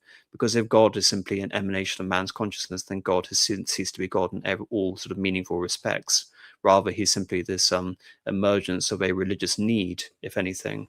And again, this is indicative of so much of the sociological writings that were written at the time. But like I said, this is part of the anti-modernism of Dawson, the fact that this forms such a vital bedrock for his understanding, and the fact that Pius X of, I've said elsewhere, of all the 20th centuries was by far the most resolutely anti-modernist. And that is what Dawson means when he's talking about the philosophy of immanence. As to how he applies it, like I said, he's not going to elaborate. What I've done here is simply understand the sort of intellectual formation. He was 18, by the way, when that encyclical was published. Um, the sort of influences that will contribute towards that outlook. But continuing on now, reading back from Dawson. Catholicism shows little sympathy to the idealist movement, which it tended to regard as an external and non-religious force. Its attitude to history was at once traditionalist and more realist than that of Protestantism, and it did not really accept the idea of an inevitable law of progress, which was accepted by both liberal and Protestant idealists as the background of their thought and the basic principle of their interpretation of history. Consequently, there is a sharp contrast between the Catholic and the liberal idealist philosophers, such as hardly exists in the Protestant world. As for really what he's referring to, which idealistic movement, whether it's German idealism, because again, neo-idealism, Kantian idealism, all of these things I think have to be graded in a certain way. And again, I'm not really sort of aware with what sort of serious thinkers he's engaging with because he doesn't elaborate. What I will say is regarding Dawson's conception of liberal idealism, elsewhere, Dawson will state that liberal idealism is marked by a belief in an absolute law of progress, a limited faith in the power of reason to transform society.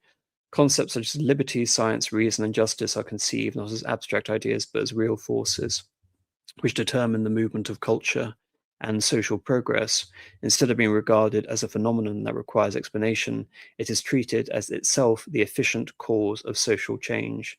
So, hence, liberal idealist distinction, he doesn't make it, so we can only try and stab at what he's really trying to say. But he goes on to continue. As Croce begins out so clearly in his history of Europe in the 19th century, it is not a conflict between religion and science or religion and philosophy, but between two rival creeds based on irreconcilable opposition of principles and resulting in a completely different view of the world. As for the Croce he's referring to, this is Benedetto Croce, another contemporary of his, another great philosopher of history. Again, I would personally say theoretician of history. I've admonished, and Dawson has admonished, the use of philosophy of history for various reasons.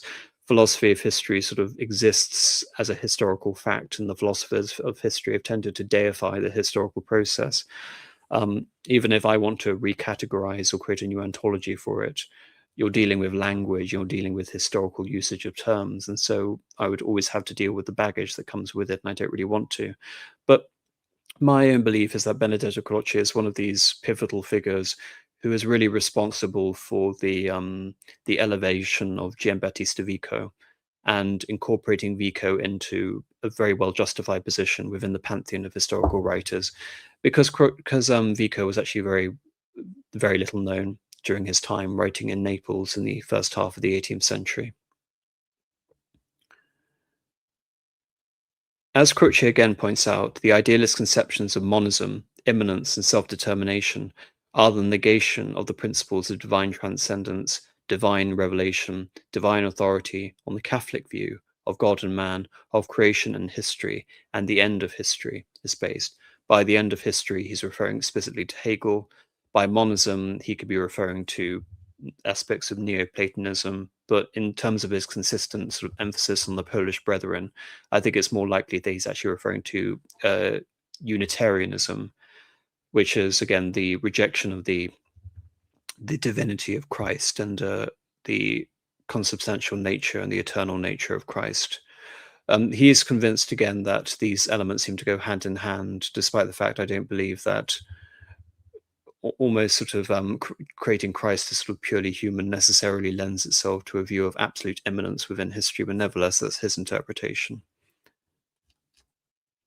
The opposition between liberalism and Catholicism is not due, as the vulgar simplification would have it, to the reactionary tendencies of the latter, but the necessity to safeguard the absolute Christian values both in theological and historical spheres.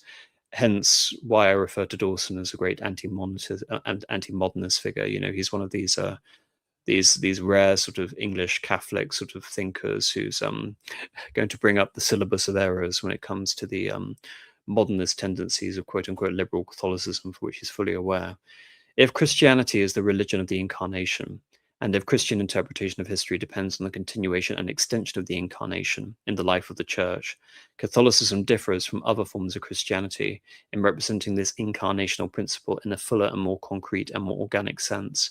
By fuller, more concrete, and more organic sense, he means in terms of its connection with the church, which is in itself recognized as the apostolic ministry that follows on from Christ, who is the incarnation.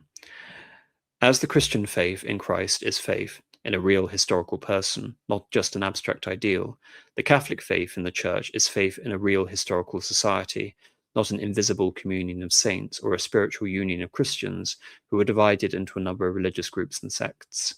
And this historical society is not merely the custodian of the sacred scriptures and a teacher of Christian morality. It is the bearer of a living tradition which unites the present and the past, the living and the dead, in one great spiritual community which transcends all the limited communities from race, nation, and state. He's actually referring to Edmund Burke here, which is another influence which he alludes to various times throughout his writings. It is not enough for the Catholic to believe in the word as contained in the sacred scriptures. By that, he's referring to pure scriptural exegesis, which is part of the quote unquote sort of Protestant rediscovery of the scriptures. I think an issue that a lot of sort of scriptural fundamentalists have to realize is that the Bible we have not only varies between denominations and beyond that, even talking about the issue of translation and the perils contained therein, but the fact that what we have as a Bible is mainly the construct of a canon which was agreed to by consensus and church councils in the 4th century. And so even what the Bible is essentially is an interpretation. And as a result of it, the Catholic, the church, and the living tradition go hand in hand with scripture, recognizing that scripture is in itself a product of the church. It is not even enough to accept the historic faith as embodied in the creeds and interpreted by the Catholic theology. It is necessary for him to be incorporated as a cell in the living organism of the divine society and to enter into communion with the historical reality of the sacred tradition. Thus, to the student who considers Catholicism as an intellectual system embodied in theological treatises, Catholicism may seem far more legalist and intellectualist than Protestantism, which emphasizes so strongly the personal and moral emotional sides of religion.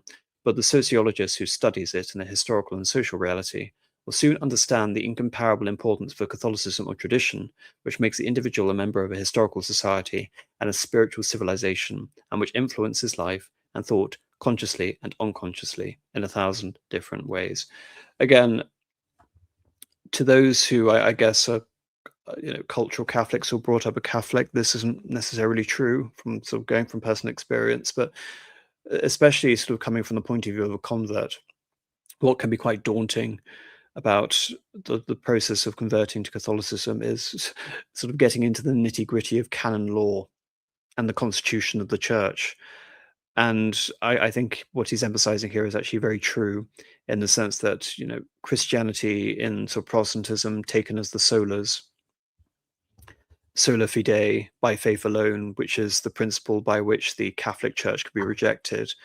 It again identifies in the translation of the Bible into vernacular, removing the priest as the intermediary. All of these things, again, are to personalize the believer's religion and faith in God in the way that Catholicism emphasizes for this strict formalism, this constitution, the position of the priest, all of these authorities and church fathers to be referred to, and the proper process for canonization. All of it differs, you can say, from the spirit of Protestantism at least. The recognition of this tradition as the organ of the Spirit of God in the world and the living witness to the supernatural action of God in humanity is central to the Catholic understanding and interpretation of history. So tremendous a claim involves a challenge to the whole secular view of history, which is tending to become faith in the modern world. And, again, him writing in the 1950s and 60s,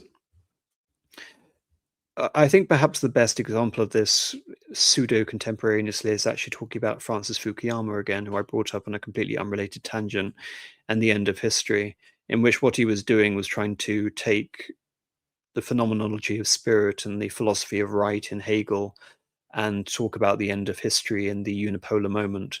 Of course, he was completely wrong. but that sort of teleology of history and faith in the modern world and liberal democracy as the greatest expression of a liberal sort of progressive mindset based on values-based international order and all of that sort of thing is very much embedded in a historical tradition which at least goes back to the 18th century. In spite of the differences and contradictions between the progressive idealism of liberalism and the catastrophic materialism of communism, all of them agree in their instance on the immanence and autonomy of human civilization and on the secular community as the ultimate social reality. So when he's talking about immanence and autonomy of human civilization, immanence in the sense that truth is revealed through the human agent and actor, not by some external metaphysical entity or a deity, if I'm going to secularize these terms.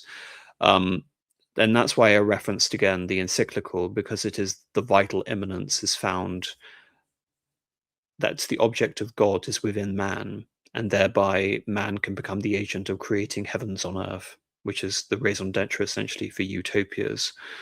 Alike to the liberal and to the communist, the Catholic tradition stands condemned as reactionary, not merely for the accidental reason that it has been associated with the political and social order of the past, but because it sets the divine values of divine faith and charity and eternal life above the luxury values, political liberty, social order, economic prosperity, scientific truth, and orientates human life and history towards a supernatural and super historical end. And there we are. And probably a very succinct explanation as to why Dawson isn't read anymore, for that exact reason.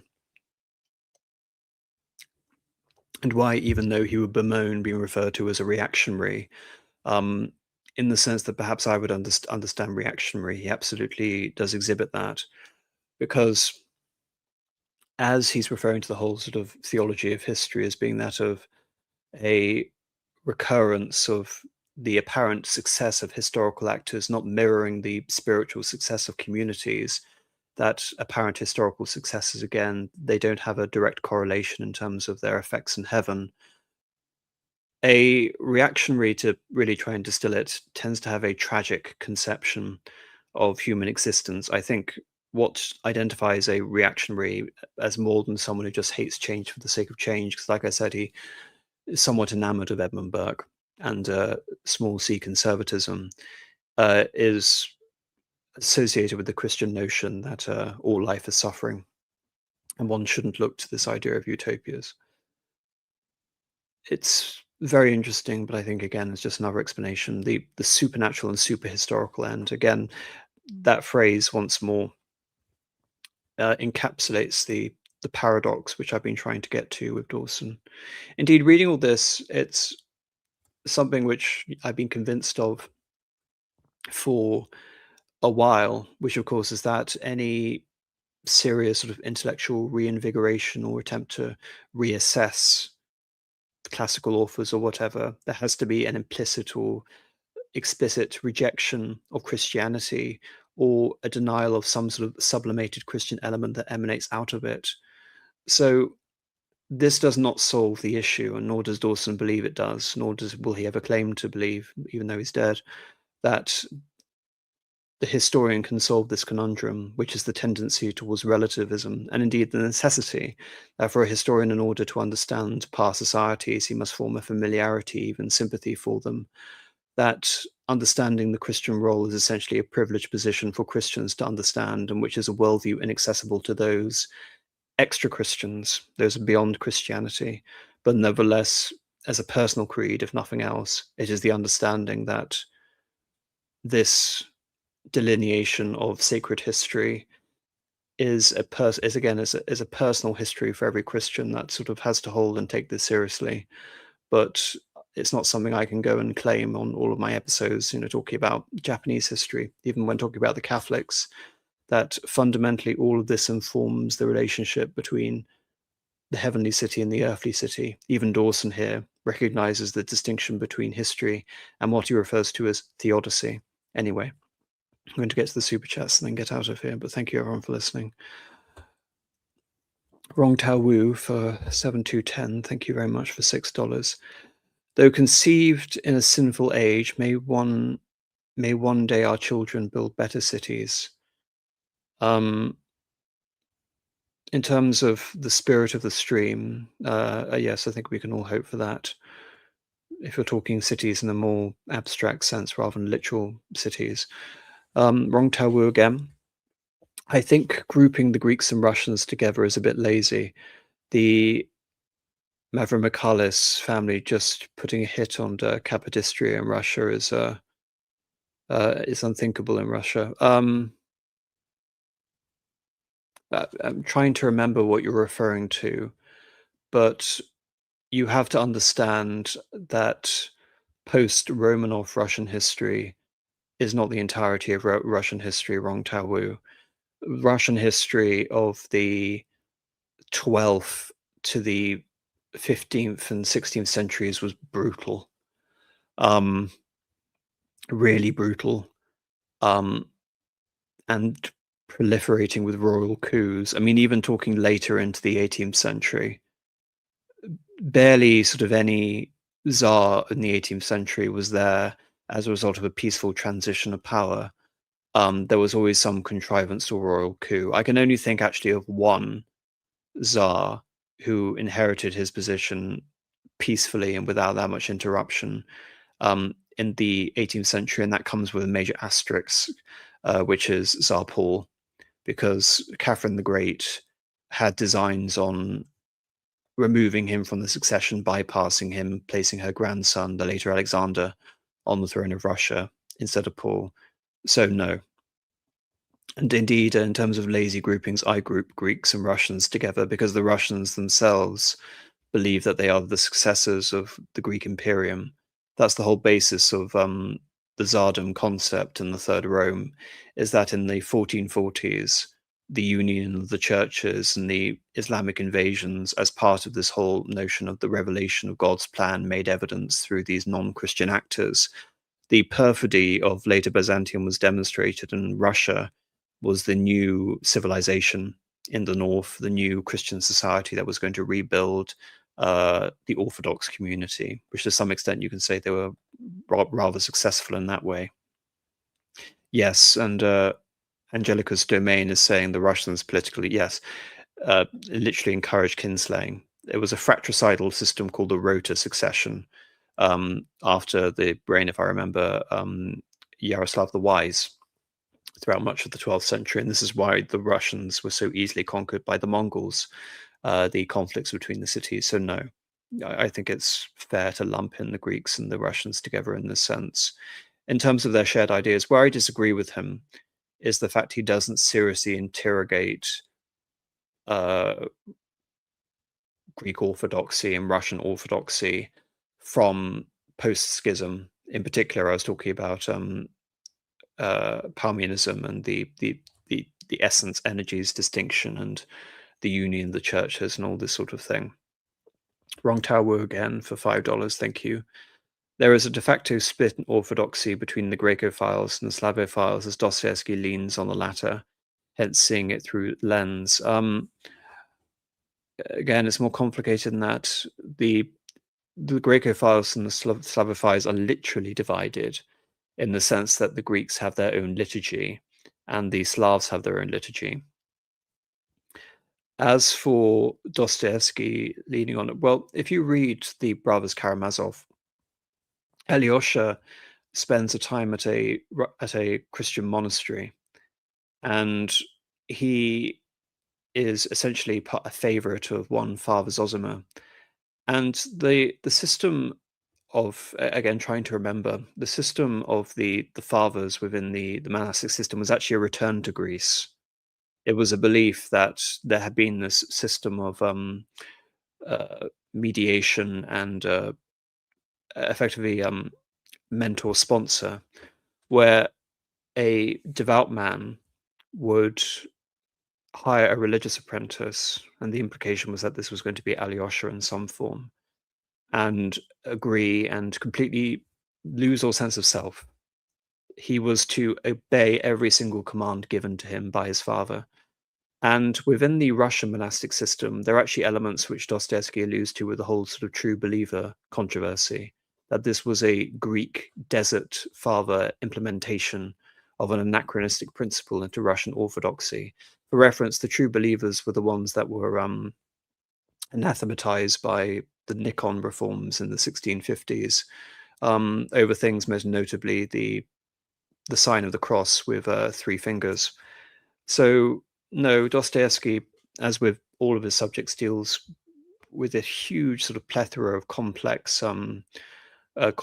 notions and ideologies. Say, for example, within the Brothers Karamazov, I would say there is the most brilliant anti-Catholic polemic which exists, which is the Grand Inquisitor, to the extent that some people have actually published the Grand Inquisitor as its own separate book, not simply part of the Brothers Karamazov, where Ivan, after having a moment of spiritual loss, dissolution, returns to his brother Alyosha and talks about this contrived understanding of a papal system embodied by the Inquisitor, who has found itself that Christ is redundant and Christ must be executed by the Inquisitor.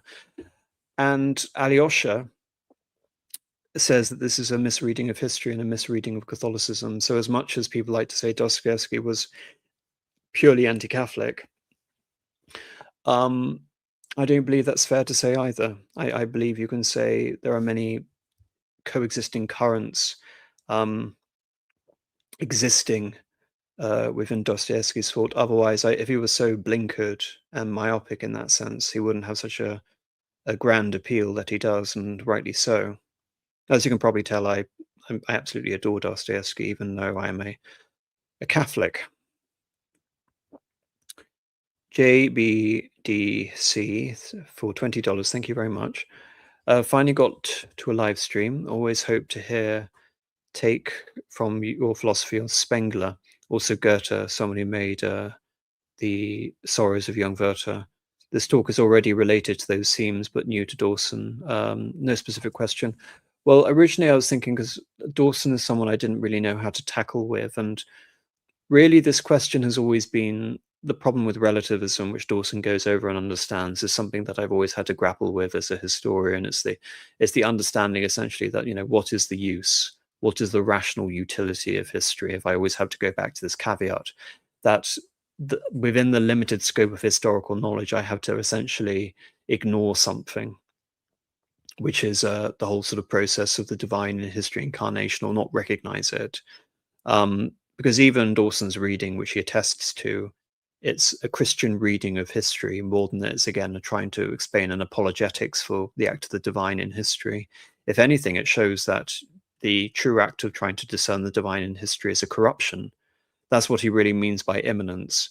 Immanence, the Protestant sense that God is presented in all things, and therefore that extends to the notion that as God is immanent in all things, ultimately then, logically, if you're sort of following a philosophical trajectory, then God exists in man, and then man is God, God is dead, man has killed him, Nietzscheism, all that sort of thing. So I'm very happy that I've dealt with this question, hopefully on the stream. But his relationship towards Oswald Spengler and Arnold Toynbee is equally fascinating, because unlike a lot of my sort of colleagues and friends, I have a very sort of skeptical eye towards Oswald Spengler, because I believe he is indicative of a last sort of dying breed of universal historian. Oswald Spengler is a genius, but I don't find I find it rather interesting the way that sort of people look at his theories and interpret them, and the value they place on them. That's all I'm going to say for now. But it's a question essentially that I don't feel I'm equipped to do in one stream.